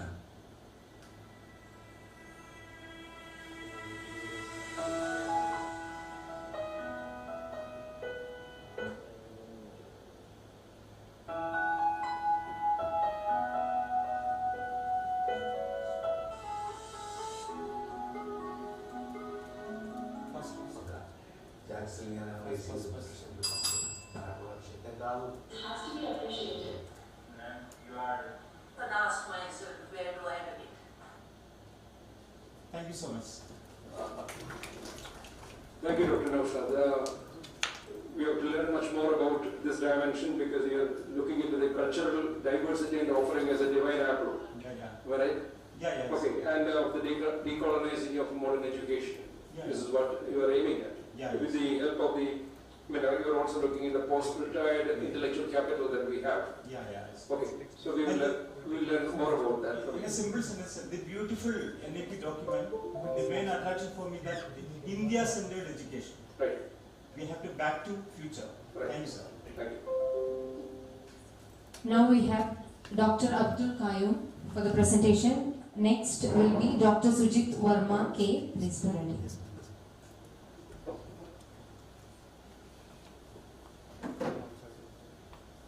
Good afternoon, everyone. Whether it's a post-lunch in terms of the time. But anyway, being an assistant professor in the Department of English, University of Calicut, which is a state university, and the state of Kerala, that gives an impression of how a person working with NEP will face a lot of practical challenges. So that is very different from those who work with unaided institutes or central universities. So we are actually looking a lot of possibilities to inculcate the tenets of NEP 2022 in various ways, because there are a lot of, as I mentioned, the practical challenges that I need not explain that much in a state university. So whether a legal framework, a policy document is introduced anywhere across the world, what we face the two important issues, that is how it has to be implemented in terms of letter and in terms of spirit, and both in terms of letter and spirit. So we for the technical name of technical compliance of stipulations framed in the document of NEP, sometimes we can implement it in terms of letter. We can convert from 10 plus 2 to 5 plus 3 plus 3 plus 4 equations. But how far we will reach into terms of the spirit of the NEP is quite contentious issue. So we have actually introduced, or we have one system there, Sanatana Dharma Peedam, which is one of the main platforms which is associated officially with the University of Calicut as per the statute of the university, so that it has a say to say something with the administrations and how we can implement the NEP, etc. So we never actually look at NEP as introducing in a particular institute, but it as in terms of rejuvenating our legacy of the history by integrating it the present scenario of the science and technology, looking and dreaming for the future. So this is the way we mobilize students in different ways, and we cannot as such implement it. So we just put forward different conceptual framework like Renaissance. How a Renaissance was introduced in Europe, it was through education only. That Renaissance made UK Vishwaguru of last 3 centuries. There's no doubt about it, with the spread of education and expansion of knowledge and all. So this Renaissance in India, that is mobilized through NEP 2020, will make India the Vishwaguru of the world of coming future. So this is the way we introduce through we have some restricted time, that's right. And we conduct a lot of programs like Vivekananda Vicharam, through which we have a lot of dialogues, interfaith dialogues, and the legacies of etc. So we have a lot of research works associated with that, reference books of Indian ancient textbooks, and many people, PhD students who come there, and they actually, and we actually make them aware of the importance of NEP, and without with time constraint, I don't want to extend much. And we have different programs like a green education, through which we actually take to the students to the botanical garden, and how the Indian system is associated with environmental and sustainable development of India, etc. Thank you very much. I don't take much time. Thank you very much. Blessing from you. Thank you, Dr. Abdul Qayyum, for introducing that, the introduction of your effort to introduce the Indian nervous system, even in the English department. Right? Yeah. Now,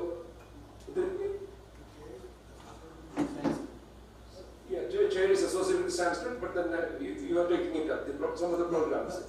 Actually, it has been made under the Department of Sanskrit, so that it is also a technical issue we are facing, because our autonomy is curtailed. Yeah, we understand. Yes, that's exactly. Professor Mohan also will just the same thing. One thing, when in the days when we are going to, the artificial intelligence is going to make our lives, teachers' lives, redundant. This kind of face-to-face interaction, the learning from the Gurumukha, the training, that part is what adds value to our we as teachers or gurus. Yes. So maybe we may be trying to go back to such a kind of tradition in the long run and make ourselves relevant. Yeah. So maybe we take it as a spiritual exercise, because... Thank you. Thank you very much. Please go to the next. Next we have Sujit Verma K for the presentation, and next followed by Satyakirti, Dr. T.R. Satyakirti.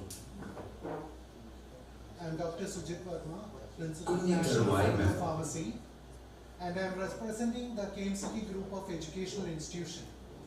KMCT Group focus on interdisciplinary research and bringing the healthcare, all branches together to focus in better healthcare practice, like pharmacy, dental, Ayurveda, agriculture, chemistry, and technology. Because all this come together, we can give better applications in the medical sciences and the treatment.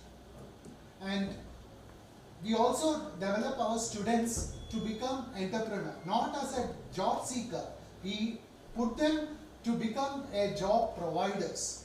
And that is one point I have to inform you, is that we, the National College of Pharmacy, has come up in the first of National Entrepreneurship Challenge conducted by the IIT Mumbai, where we stood the first and only college from the Kerala state and from the Kerala University for Health Science. We have received 70,000 cash prize and a prize of 5 lakhs worth online courses. We also have give importance for innovation not only to the students but also to the faculty as well as to the students. We have funding from DST, AICT and Kerala State Council for Science Environment, and also from the ICMR. We have, in fact, the students have developed a new patch where they have focused on improving the immunization potential or immunity development, and it is on the way, and we have received funding for more than 10 lakhs. And we have a self-IEDC functioning in all the institutions, and where the students can showcase their products and ideas, and thereby they will be self-sustainable in the future. So this is just a video where giving the highlights about the interdisciplinary research and focusing on One Health, where all the aspects of the technology, medical and science come together to give more opportunity for the healthcare practice. Thank you. Thank you very much, Dr. Sujit Verma. I think I should, with all respects, I should ask Professor Mohan to respond.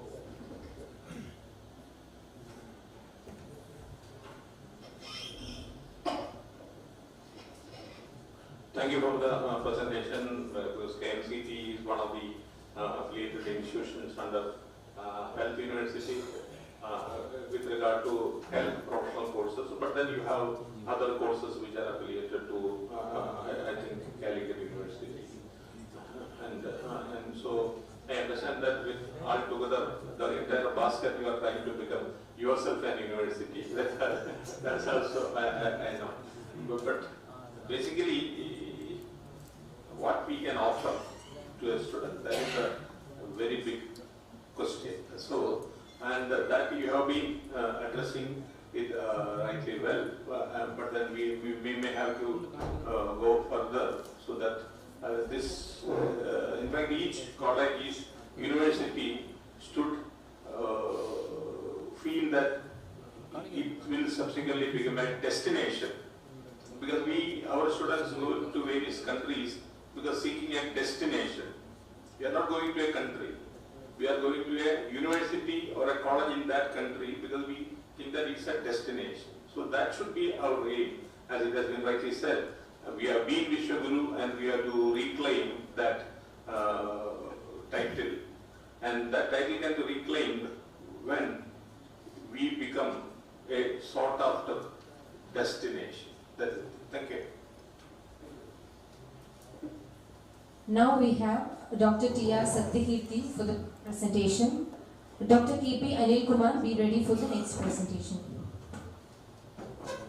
Myself, Dr. Satyakirti, Assistant Regional Director with the IGNOU Regional Center, Toronto. So as you all know that Indira Gandhi National Open University is the largest university in the world in terms of the number of students enrolled. It has around 30 to 40 lakh students enrolled. So this concept of NEP has already been imbibed by IGNOU way back sometime in 2016-17. So the implementation part of IGNOU, of NEP by IGNOU has been very easy.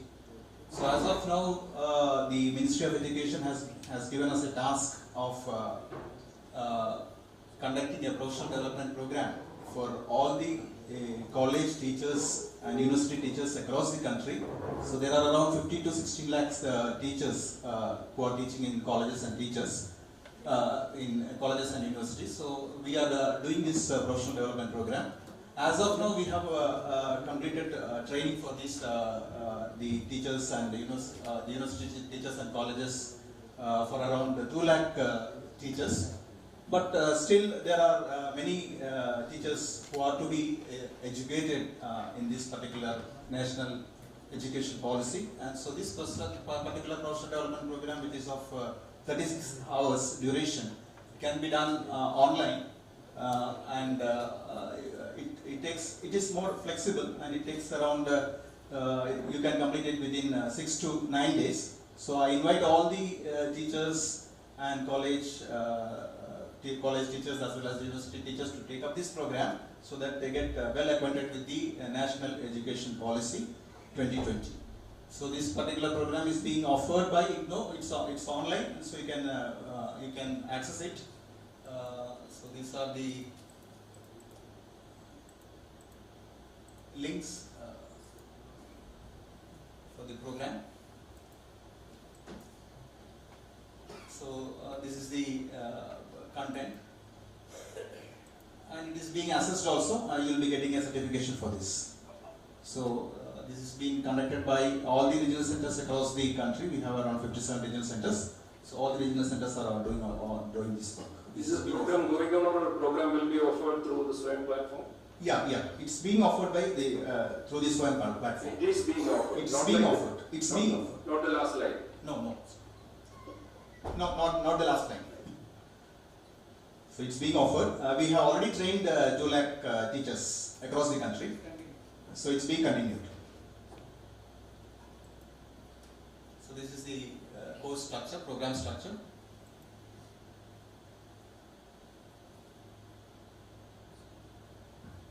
So we have certain best practices that are being followed by IGNOU. So as you know, NEP has an approach, a multidisciplinary approach. We are having skill development courses. We are imparting education in regional languages. Online and digital education is already being done by IGNOU. Then access and internationalization of education. We have around 40 to 50 centers across the world. And then we have courses in Indian languages. Around 13 to 14 Indian languages we are offering courses. And institutional development plan is already in process. Thank you. Thank you. It's a great initiative by the IGNOU. Yeah. We all benefit out of it. Yes. I hope all the teachers go through this and take a course. Yeah. I request the Vidyabhyasa Vikas Kendra also to assist us in getting teachers, because many are reluctant to join this program. We don't know why it's so, but the number of colleges and teachers, they have outnumbered the regular aided and government colleges. Yes. So you have to open this for all.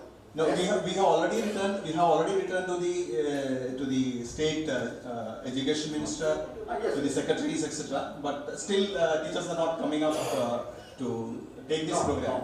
It's just an awareness program, but still people are. You said it is opened, but the people does not know that is open for all. Yes. We have to. We will make a good campaign. We will inform all the self-financing colleges. Day before yesterday, the official prayers were here. Through them, we will. Okay. If participation in such courses in the FDP is so it's equivalent to an FDP. It's equivalent to an FDP as per UGC. Yeah, it is linked to the CS program, and people will be taking that. Thank you. Now we have Dr. KP Anil Kumar for the presentation, followed by Madhusudanan Katta. Please be ready. I am Dr. KP Anil Kumar from Devagama Memorial Teacher Education College, Salem, Rania to Calicut University. So I am very happy to present one of the best practices in our college. We have started 2 certificate courses last year. One is in yoga and meditation, and one in BLS, Basic Life Support course. I am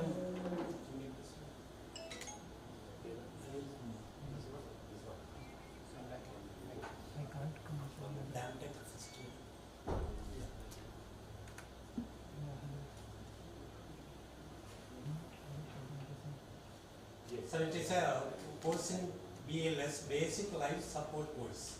That is, each and every student of our college is competent in giving first aid, including CPR to every patient who is needy in the situation. We have conducted such a practical course, and we are offering a certificate. And we have displayed a board near our college. You are in safe zone. And our college has been recognized as the first teacher education college in India having the 100% literacy in first aid. First teacher education college in India having the 100% literacy in first aid. And also, I heard that somebody saying, if a student completed 15 years old and is not able to giving CPR to the needy person, he will be arrested in Germany. And I request all the teachers and authorities here to please implement these codes in your institutions and make everybody will be competent in the giving CPR and first aid to all the needy persons. Thank you. Thanks.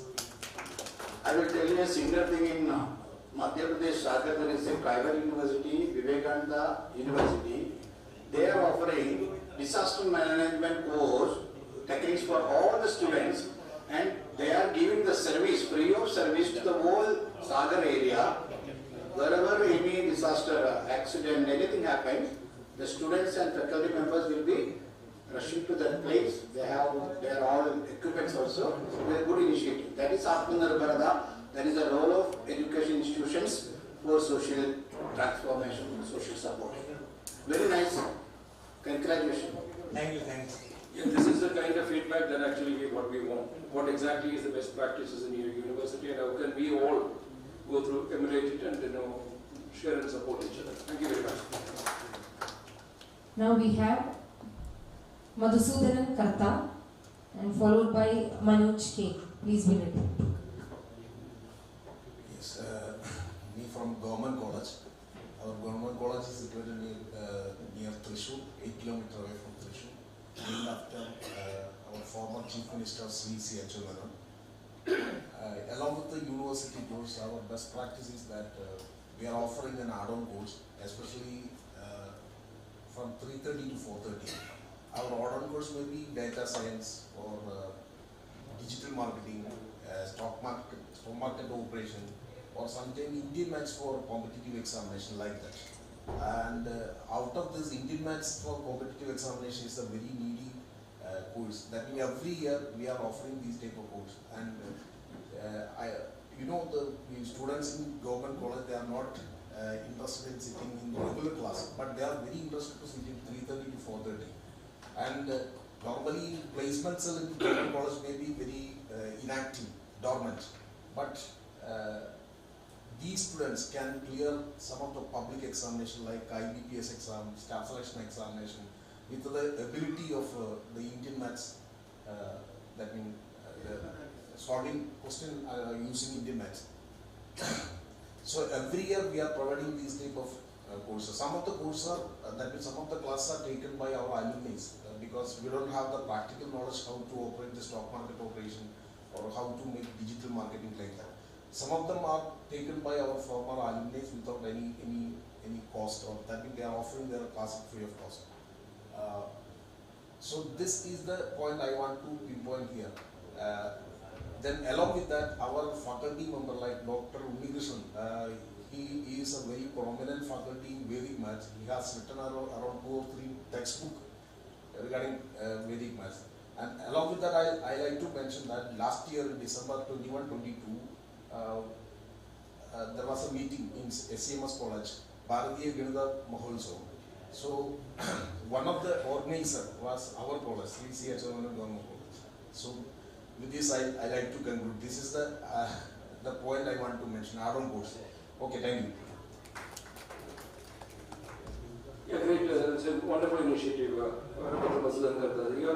You're marking 3:30 to 4:30 for this enhancement kind of courses, skill-based courses. Thank you very much. That's a good practice. Now we have Manoj K. for the presentation, followed by Dr. K.S. Sarjan. Please be ready.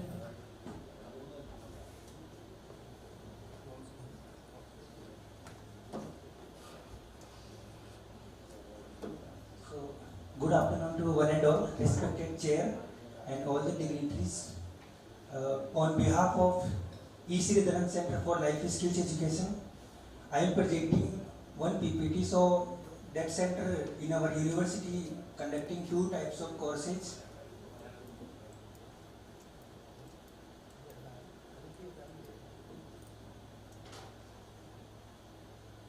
So it is great initiative in tune with the NEP 2020. Life skills program is very essential for the teachers and all the aspects of the society. It is very, very important nowadays, as we all are talking in 3 days. So skill is very important in NEP 2020 according to our ministry. So in our university we have one center, E. Sridharan Center for Life Skills Education, and there we are conducting 2 types of program here. One program certificate in life skills education, and another program is a postgraduate diploma in the life skills education. And this is the very great things we are running now. 2nd batch already, 1 batch already over with the 60 participants from across the country. Now we are representing the more than 10 state participants in 2nd batch. It is a great initiative, and we are conducting a lot of training program for the teachers, for the non-teaching staff, for the working women, and all types of society people. We are conducting training program here and there.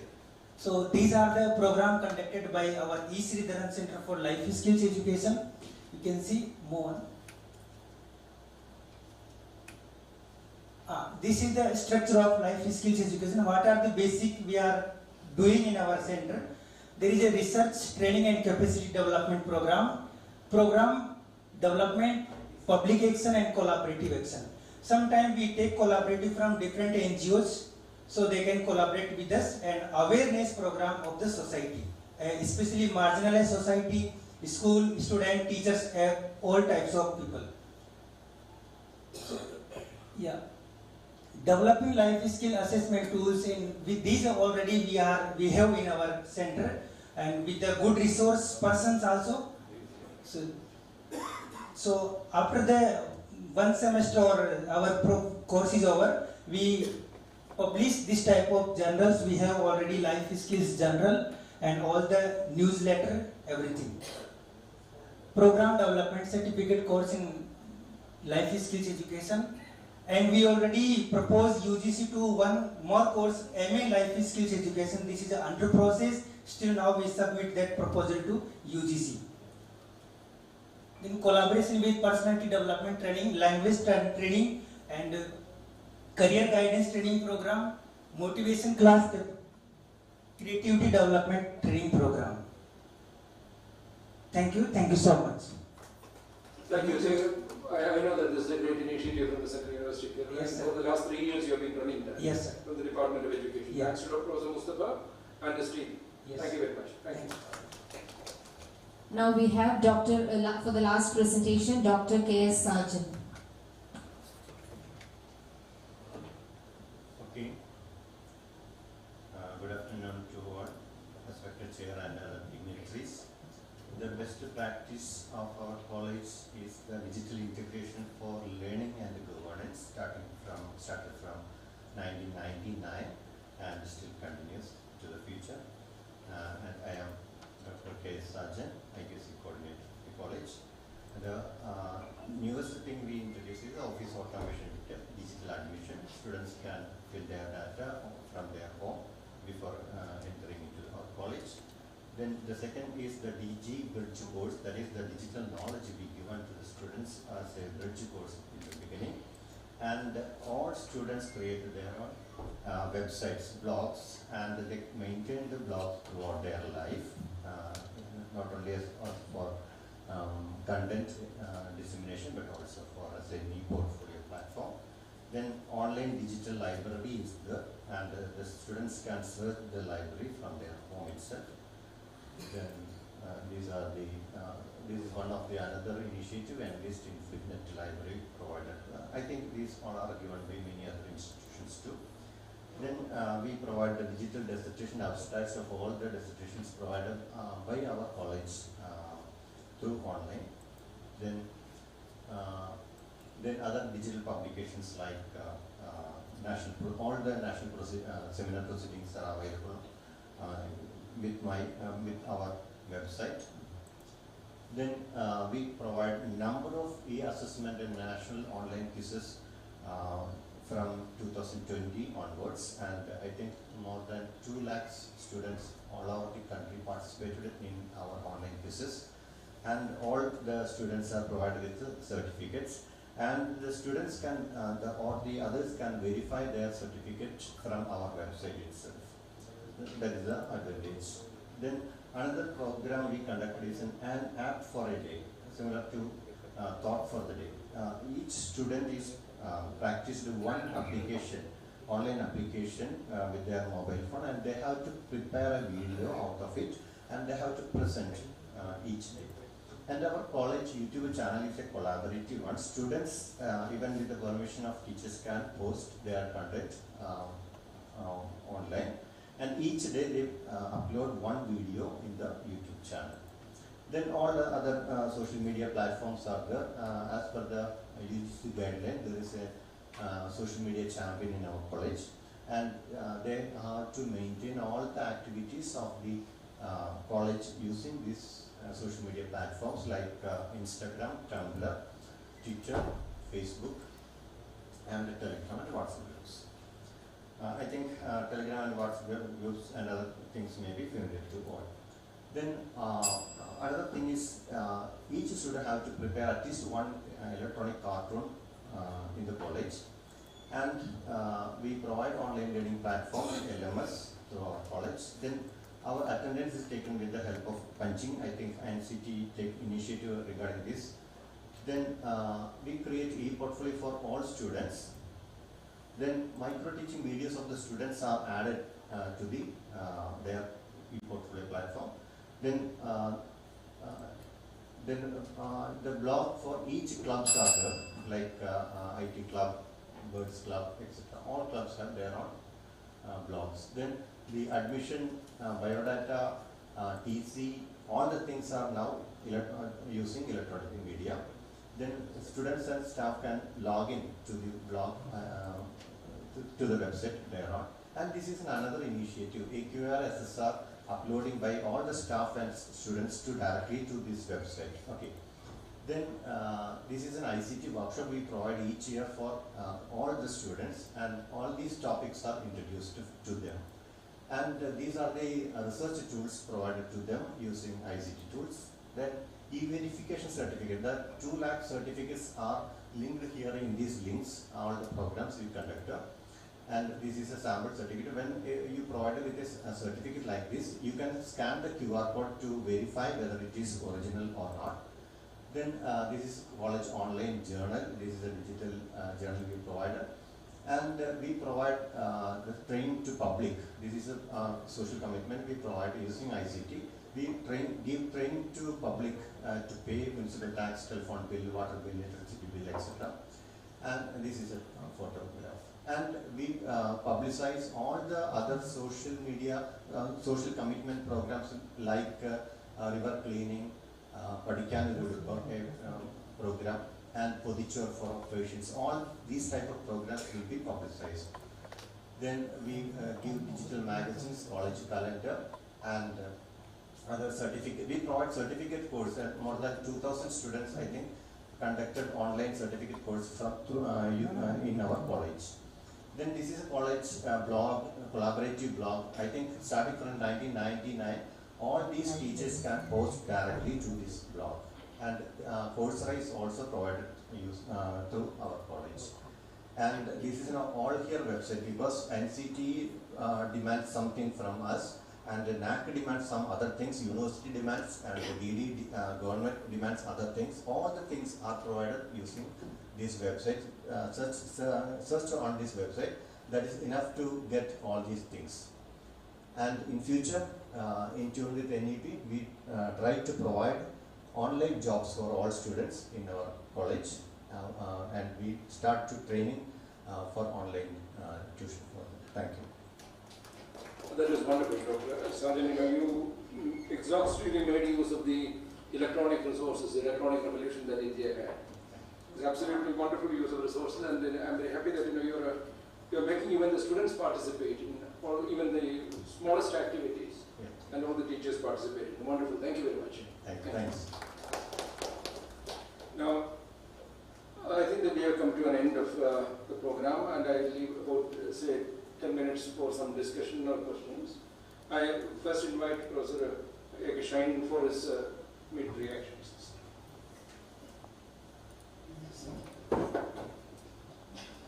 Thank you very much, sir. It is a great participation from different colleges and universities of Kerala. I would like to say something about the first Gandalur Shala and the second herbal medicine system by my guru, Tisimurli Madamji. Actually, in our NEP, it is a core part of our NEP is the Indian knowledge system. Adopting Indian knowledge system with a modern system. Then when we speak about Indian knowledge system, there is a misconception or there is no concept about what is Indian knowledge system and what the NEP want to add in the modern curriculum. Actually,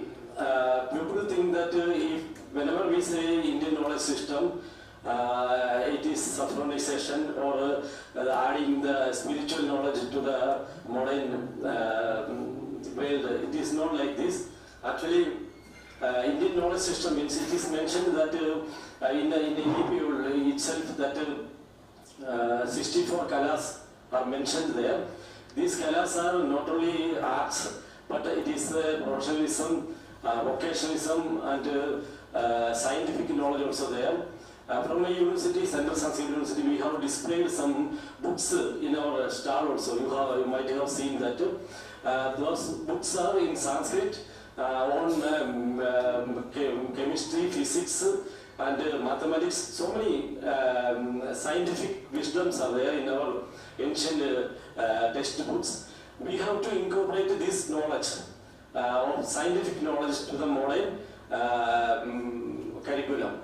Means we have so much abundant of knowledge of science in our ancient text, such as chemistry, physics, psychology, engineering, and definitely dance and other arts also. So many things are there. Whatever the modern subjects are there, there is some connection in books are available in our Sanskrit text also. We have to unearth this knowledge and incorporate with this modern system. It is a challenging task because we are a challenge that the people who know Sanskrit, even the Sanskrit scholars are not able to understand this chemistry in Sanskrit.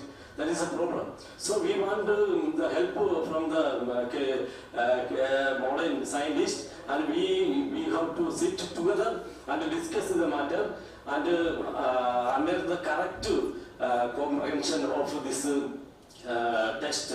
And the empirical proof should be provided. Then only we can add this knowledge to the modern system. Otherwise, it will be useless. So there is so much we have to travel forward. It is not a simple task. We have to get this knowledge very clear, and we have to add it to the modern system. That is what is meant in the NEP as Indian knowledge system. And definitely there is a quality education and values in our ancient textbooks. That also should be added to the modern mainstream. Both this scientific and values of India should be added. That is the main theme of NEP, I think. Thank you very much. Thank you, Dr. Shine. I would request Professor Dr. Vinod to comment on the presentations. 13 പ്രസന്റേഷനാണ് ഉണ്ടായത്. ഓരോന്നും വളരെ വ്യത്യസ്തമായിരുന്നു. വാസ്തവത്തിൽ വിദ്യാഭ്യാസ വികാസ കേന്ദ്രം ആഗ്രഹിക്കുന്നത് ചെറിയ ചെറിയ പ്രയോഗങ്ങളിലൂടെ വലിയ പരിവർത്തനങ്ങൾ ഉണ്ടാക്കുന്ന മോഡലുകളെ അവതരിപ്പിക്കുക. ഇപ്പോൾ ഒരു BEd കോളേജിലെ ഡിജിറ്റൽ ലിറ്ററസി എങ്ങനെയാണ് അവരുടെ വിദ്യാലയത്തിലൂടെ കോളേജിലൂടെ നടപ്പാക്കുന്നത്? കാരണം ഇന്നത്തെ ഒരു ടീച്ചർ, ട്രെയിൻഡ് ടീച്ചർ എന്ന് പറയുന്നത് നാളെ ഏതെങ്കിലും ഒരു വിദ്യാലയത്തിലെ ടെക്സ്റ്റ് ബുക്ക് പഠിപ്പിക്കുന്ന അധ്യാപനമല്ല. A teacher is the teacher of the society എന്ന് പറയാറുണ്ട്. Not of the college, not of the school or a subject. He is the teacher or the guide, philosopher of the society. അപ്പോൾ ആ രീതിയിലേക്ക് എല്ലാത്തിലും നമുക്ക് വേണം. എൻ്റെ കുട്ടിക്കാലം, ഞാനൊരു ഗ്രാമത്തിൽ ഇപ്പോഴും ജീവിക്കുന്ന ആളാണ്. എന്താണ് എൻ്റെ റൂട്ട്. എൻ്റെ കുട്ടിക്കാലത്ത് അവിടുത്തെ ഒരു ചെറിയ ആപ്ലിക്കേഷൻ എഴുതുന്നത് പോലും അവിടുത്തെ അധ്യാപകരായിരുന്നു. ഒരു കോളേജിൽ അവരെ ഡിജിറ്റൽ ലിറ്ററസി എങ്ങനെ നടത്തുന്നു. വേറൊരു college, I am very happy to see that some of the teacher training institutes, they are really developing the teachers of tomorrow. നമ്മൾ വളരെ ചെറിയ കാര്യമായിട്ടാണ് ഫസ്റ്റ് എയ്ഡ് എന്നുള്ള പ്രാക്ടീസിനെ കുറിച്ച് പറയുന്നത്. പ്രാഥമിക ചികിത്സ നമ്മുടെ ഹെൽത്ത് യൂണിവേഴ്സിറ്റി VC ഇവിടെ ഉണ്ടായിരുന്നത് വരെ നമുക്കറിയാം ഭാരതത്തിൽ ഏറ്റവും കൂടുതൽ ആൾക്കാർ മരിക്കുന്നത് 3 വിഷയത്തിലാണ്. ഇന്നും ഡെലിവറി അറ്റൻഡൻസ്, ഡെലിവറിക്ക് വേണ്ടിയിട്ട് പ്രസവത്തിലുള്ള പ്രാഥമികമായ ഒരു പരിചരണം കിട്ടാത്തത്, അതേപോലെ തന്നെ പെട്ടെന്നുണ്ടാകുന്ന ഹാർട്ട് ഡിസീസ്, ഹാർട്ട് അറ്റാക്ക് പോലുള്ള സമയത്ത് കൃത്യസമയത്ത് അതിനൊരു 2 to 3 hours അത് പിടിച്ചെടുക്കാൻ പറ്റുന്ന ഒരു ചെറിയ കാര്യം ചെയ്യാൻ പറ്റാൻ നമ്മുടെ പ്രൈമറി ഹെൽത്ത് സെന്റേഴ്സിന് കഴിയാത്തത്. അതുപോലെ തന്നെ ആക്സിഡന്റ്, റോഡ് ആക്സിഡന്റിനെ കുറിച്ച് നമ്മൾ എത്രയോ പറയുന്നു. പക്ഷെ റോഡ് ആക്സിഡന്റ് ഏറ്റവും പ്രധാനപ്പെട്ട കാര്യം ഒരു 5 മിനിറ്റ് 10 മിനിറ്റിനുള്ളിൽ പ്രാഥമിക ശുശ്രൂഷ നൽകാൻ നമുക്ക് സാധിക്കില്ല. പലപ്പോഴും രക്തം വാ തുടങ്ങിയിട്ട് അതുപോലുള്ള കാര്യങ്ങൾ മാത്രം, മുഴുവൻ ഹെഡ് ഇഞ്ചറിയും ഹെൽമെറ്റ് വന്നല്ല. അപ്പൊ ഇത്തരം കാര്യങ്ങളിലേക്ക് സെൻസിറ്റൈസ് ചെയ്യാൻ നമ്മുടെ സമൂഹത്തിൽ ഓരോ വ്യക്തിയും ഒരു ഡോക്ടറാകണം, ഓരോ വ്യക്തിയും ഒരു എഞ്ചിനീയർ ആകണം, ഓരോ വ്യക്തിയും ഒരു സോഷ്യൽ സയന്റിസ്റ്റായി മാറണം. ആ രീതിയിൽ നമ്മൾ ട്രെയിൻ ചെയ്യുന്ന നിരവധി ഉദാഹരണങ്ങളോടെ അവതരിപ്പിച്ചു. അത് വളരെ നല്ലതാണ്, എല്ലാവർക്കും സ്വീകരിക്കേണ്ടതാണ്. ഇന്ത്യൻ നോളജ് സിസ്റ്റത്തിൽ എങ്ങനെ പ്രൊമോട്ട് ചെയ്യണം എന്നുള്ള ചില കാര്യങ്ങൾ, അതും വളരെ വ്യത്യസ്തമായിട്ടുള്ള കാര്യമാണ്.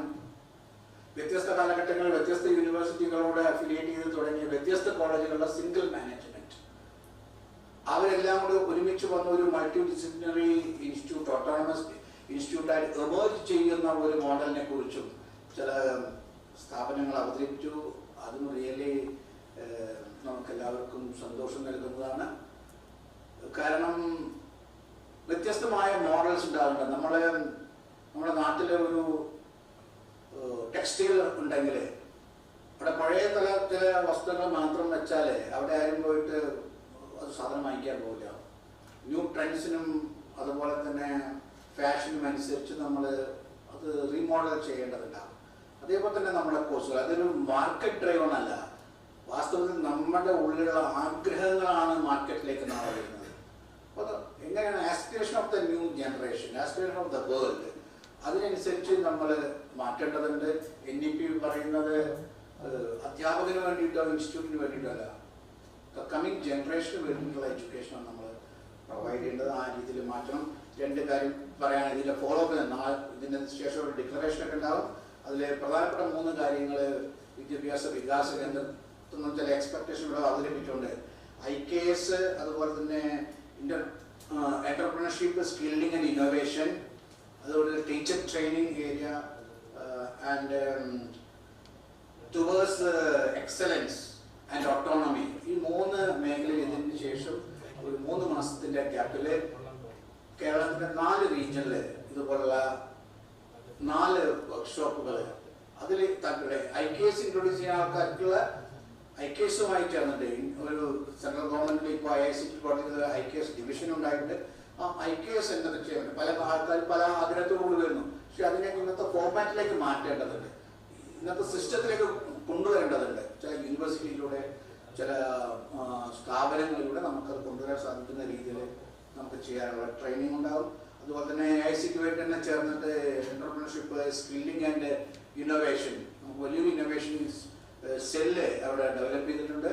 അപ്പോൾ ആ രീതിയിൽ അത് എഞ്ചിനീയറിംഗ് കോളേജിന് മാത്രമല്ല എല്ലാ കോളേജുകൾക്കും ചില കാര്യങ്ങൾ സ്കൂളുകൾക്കും കൂടി അഡോപ്റ്റ് ചെയ്യുന്ന രീതിയിൽ എല്ലാ ടീച്ചേഴ്സിനും, especially school teachers and college teachers at the beginning level, we will have an orientation of new pedagogies, not new, innovative pedagogies with the technology, with the, how to make it an experiential learning. ഈ രീതിയിലുള്ള training ഉണ്ടാകും. ഇതിനു വേണ്ടിയിട്ട് ശ്രമം നടന്നു. 2 ഇതുപോലെ സ്വയം emerge ചെയ്യാൻ വേണ്ടി ആഗ്രഹിക്കുന്ന, ഒരിക്കലും മുകളിൽ നിന്ന് ഒരു കോളേജിനെ വലുതാക്കാൻ സാധിക്കില്ല. നമ്മുടെ ഉള്ളിൽ ഒരു ആഗ്രഹം ഉണ്ടാവണം. എനിക്ക് 10 വർഷം മുമ്പ് ഇന്നലെ ചോദിച്ച ഒരാൾ 2047 എൻ്റെ സ്ഥാപനം എങ്ങനെയായിരിക്കണം, എൻ്റെ ഭാരതം എങ്ങനെയായിരിക്കണം എന്ന് ഇന്നല്ല, നമ്മുടെ പ്രധാനമന്ത്രി മാത്രമല്ല, രവീന്ദ്രനാഥ് ടാഗോറിന്റെ പ്രാർത്ഥനയിൽ പറയുന്നത് അതാണ്. സ്വാതന്ത്ര്യത്തിന് മുമ്പ് തന്നെ എൻ്റെ ഭാരതം എവിടേക്ക് ഉയരണം. അങ്ങനെ ഓരോരുത്തർക്കും ഒരു ഡ്രീം ഉണ്ടായിരുന്നു. അങ്ങനത്തെ ഒരു ഡ്രീം നമുക്കുണ്ടാവും. അപ്പോൾ ആ ഡ്രീം ഉള്ള ഇൻസ്റ്റിറ്റ്യൂട്ടുകൾക്ക് വേണ്ടിയിട്ട് പുതിയ ഓപ്പർച്യൂണിറ്റീസ് വരുന്നു. അടുത്ത സെഷനിൽ നിങ്ങൾ ചർച്ച ചെയ്യാം. ഡിസ്റ്റിങ്ക്ട് ഇൻസ്റ്റിറ്റ്യൂഷൻസ് എന്നുള്ള ഒരു കൺസെപ്റ്റ് വന്നിട്ടുണ്ട്. ഡീംഡ് യൂണിവേഴ്സിറ്റി തന്നെ ഒരു കാര്യം തന്നെയാണ്. ഡീംഡ് യൂണിവേഴ്സിറ്റി, ഓട്ടോണമി തന്നെ അതിൻ്റെ ഒരു ഗൈഡഡ്, നിങ്ങൾ ഇപ്പോൾ ഉള്ള യൂണിവേഴ്സിറ്റിക്കുള്ളിൽ നിന്ന് തന്നെ ഒരു ഓട്ടോണമസ് സ്റ്റാറ്റസിലേക്ക് ഉയരുക. അത് കഴിഞ്ഞാൽ അതൊരു ഗ്രേഡഡ് ഓട്ടോണമി ആയിട്ട് ഒരു യൂണിവേഴ്സിറ്റി ലെവലിലേക്ക് വളരുക. ഇവിടെയൊക്കെ നമ്മുടെ കൺസെപ്റ്റ് മാറേണ്ടത് നമ്മൾ ഒരു പ്രൊഡക്റ്റ് അല്ല നൽകുന്നത്, നമ്മൾ സർവീസ് എന്ന് പറയുന്നത് ഒരു വലിയ സോഷ്യൽ സർവീസ് ആയിട്ട് സോഷ്യൽ കമ്മിറ്റ്മെന്റ് സോഷ്യൽ റെസ്പോൺസിബിലിറ്റി ആയിട്ടാണ് എഡ്യൂക്കേഷൻ രംഗത്ത് വരുന്നതെന്നുള്ള ആ ഒരു കാര്യം മുന്നോട്ട് പോകണം. ശിക്ഷാ സംസ്കൃത ഉദ്യാന്യാസ് 3 കോഴ്സുകൾ ആൾറെഡി ഫ്രെയിം ചെയ്ത് വ്യത്യസ്ത യൂണിവേഴ്സിറ്റികൾ നടപ്പാക്കുന്നു. ഒന്ന് ടീച്ചർ ഡെവലപ്മെന്റിനുള്ള ഇതാണ്, വാല്യൂ എഡ്യൂക്കേഷന് വേണ്ടിയിട്ട് മനുഷ്യന്റെ എന്താണ് പഞ്ചകോശം 5 ഡയമെൻഷണൽ ഡെവലപ്മെന്റ് ആണ് നമ്മുടെ ഡെവലപ്മെന്റ് എന്ന് പറയുന്നത്, സമഗ്ര വികാസം. അതിന് പറ്റുന്ന 2 കോഴ്സുകൾ വിവിധ യൂണിവേഴ്സിറ്റികൾ നടപ്പാക്കുന്നു. PG ഡിപ്ലോമ കോഴ്സാണ്, ഒന്ന് ക്രെഡിറ്റ് കോഴ്സായിട്ട് UG ലെവലാണ്.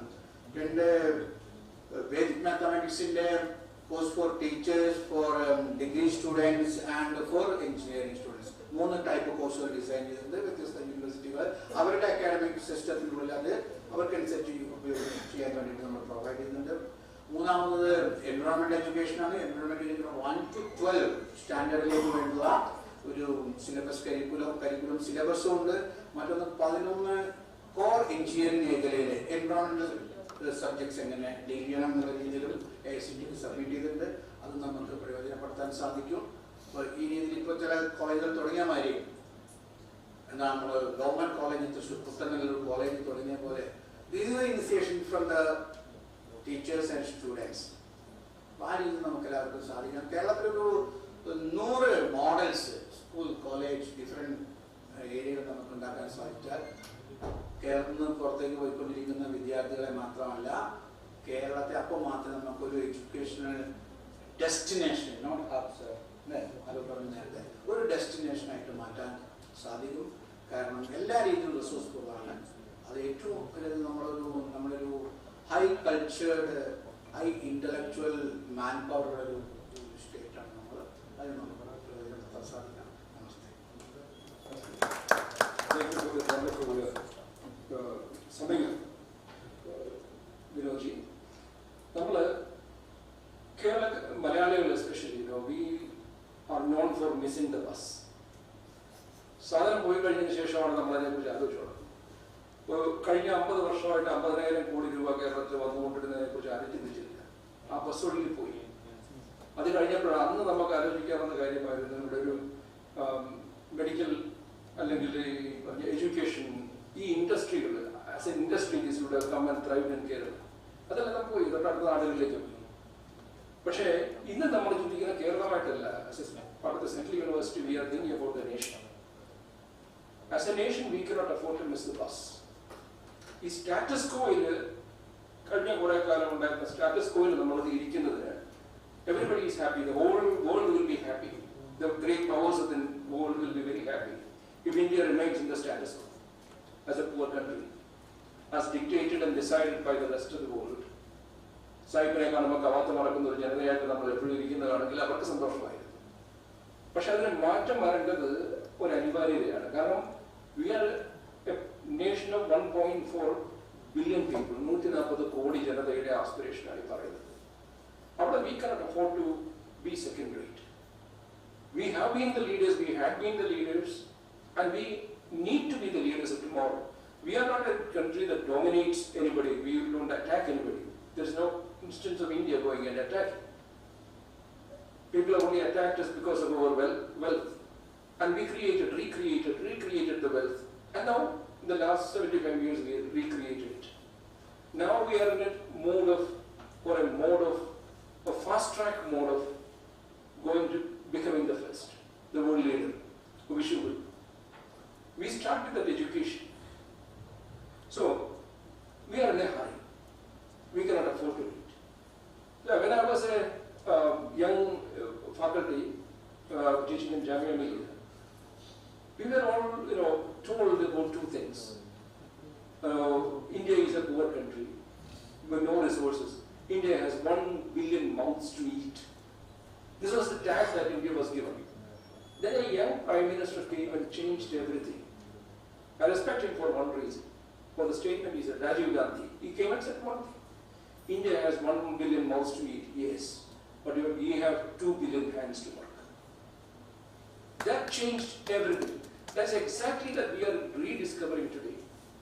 We cannot, now, what is the purpose of NEP? That is what we are going through. We cannot afford to leave our youngsters without jobs tomorrow. These are the workforces. This is the engine which is going to drive India, and we have to make them the best. So the present day government, with the national education policy, has come out with a map for us, stating that, look, your students are not something on which parents are to spend money. You do spend our money on them, but it is not just to spend on money. They can create wealth for the nation, for the parents, for the families, for the nation, and for the world. It is this perception, a changed perception, that is going to lead us tomorrow. But that is a process which we begin here. That's why we say every course should have an outcome, every course should be practical, every student should be skilled, right from the, somebody presented on health aid, primary health, first aid, to the advanced skills. Students should be skilled, employable. No human resource, we cannot afford to waste them. Because these resources are precious for, not only for India, it is precious for the world. Because we don't have young people, adequate number of young people in the world. This is a simple situation that the world is facing. So, NEP gives us a platform how to organize the best practices that we have been practicing as individual entities in different educational institutions, how to bring them together, think about it, deliberate on it, and make them big, present it on a bigger scale, better scale, make it nationally available for all the people of India. This is our dream. It is not Martin Luther King had a dream. It is not Rabindranath Tagore had a dream. Every Indian has a dream. And we have to realize that dream together. It is the dream that drives us. And somebody in the morning was saying that, in the last sentence of Anand Math, was speaking about, India is poor in terms of two things, knowledge and power. But knowledge itself is power. We have to rediscover, when Foucault speaks about that, knowledge is power today. So that is why we are going for this Gyanotsav. We are going to celebrate knowledge. It is not a burden, it's a celebration. Let people discover the joy of learning. When everybody realizes, I am learning for a purpose, my learning has an end, it has an outcome, and there's going to be a concrete outcome which is going to define, change, and modify the nation and the world for the betterment, we will become the we should. And for that, each and every one of us has a role to play. And we have to make sure that we have to make our younger ones, the children, realize that they have a role to play. Nobody can escape. It's a collective responsibility, and let's live up to the responsibility. As it's a good beginning, I congratulate the organizers for the Vidyabhyasa Vikas Kendra and the Central University of Kerala for coming up and teaming up together to build up this great initiative. Thank you very much, and good luck to all the participants. We heard your excellent presentation. Thank you very much. Sir, with your permission, I want to introduce among our delegates, as delegates, two eminent persons are there. One, Dr. Unnikrishnan, Ramesh Unnikrishnan ji, who is sitting with you, among you, and Rajesh ji, who is looking after the whole UGC of South India, 2-3 regions, through whom we have to develop all our institutions, our professionalism, our students' future. Such personalities are here, and on entrepreneurship and institution development, technology enhancement, everything is there. And our other two vice chancellors, mainly Alokji is associated with NAC and everything, how to develop internal assessment. So you have to take the chances after this small break of lunch. Don't go away. Immediately you come back and assemble here. 11:10 മണിക്ക് മുമ്പ് തന്നെ assemble ചെയ്യണം. ഭക്ഷണം ഇവിടെ തന്നെയാണ്, അരമണിക്കൂർ സമയമുള്ളൂ. അതിനുശേഷം അവരുമായിട്ട് നമുക്ക് ഇന്ററാക്ട് ചെയ്യാം. Not discussing on problem, but the solution, the way out, the roadmap. With these words. Thank you. With this, we are ending the presentations and discussions for the lunch. Our deliberations and questions remaining and evolving. Let us all work for the better future in the field of education of the country. I take this opportunity to extend my gratitude to the chair of the session, Professor Joseph Poitli, sir, and his valuable words and observations, along with the other dignitaries on the dais, Professor Mohanan, Dr. K.K. Shine, and Sri Vinod, and other dignitaries of the dais. I also thank the presenters, participants, teachers, students, and audience for their patient listening. I request the guests and participants to let's break for the lunch.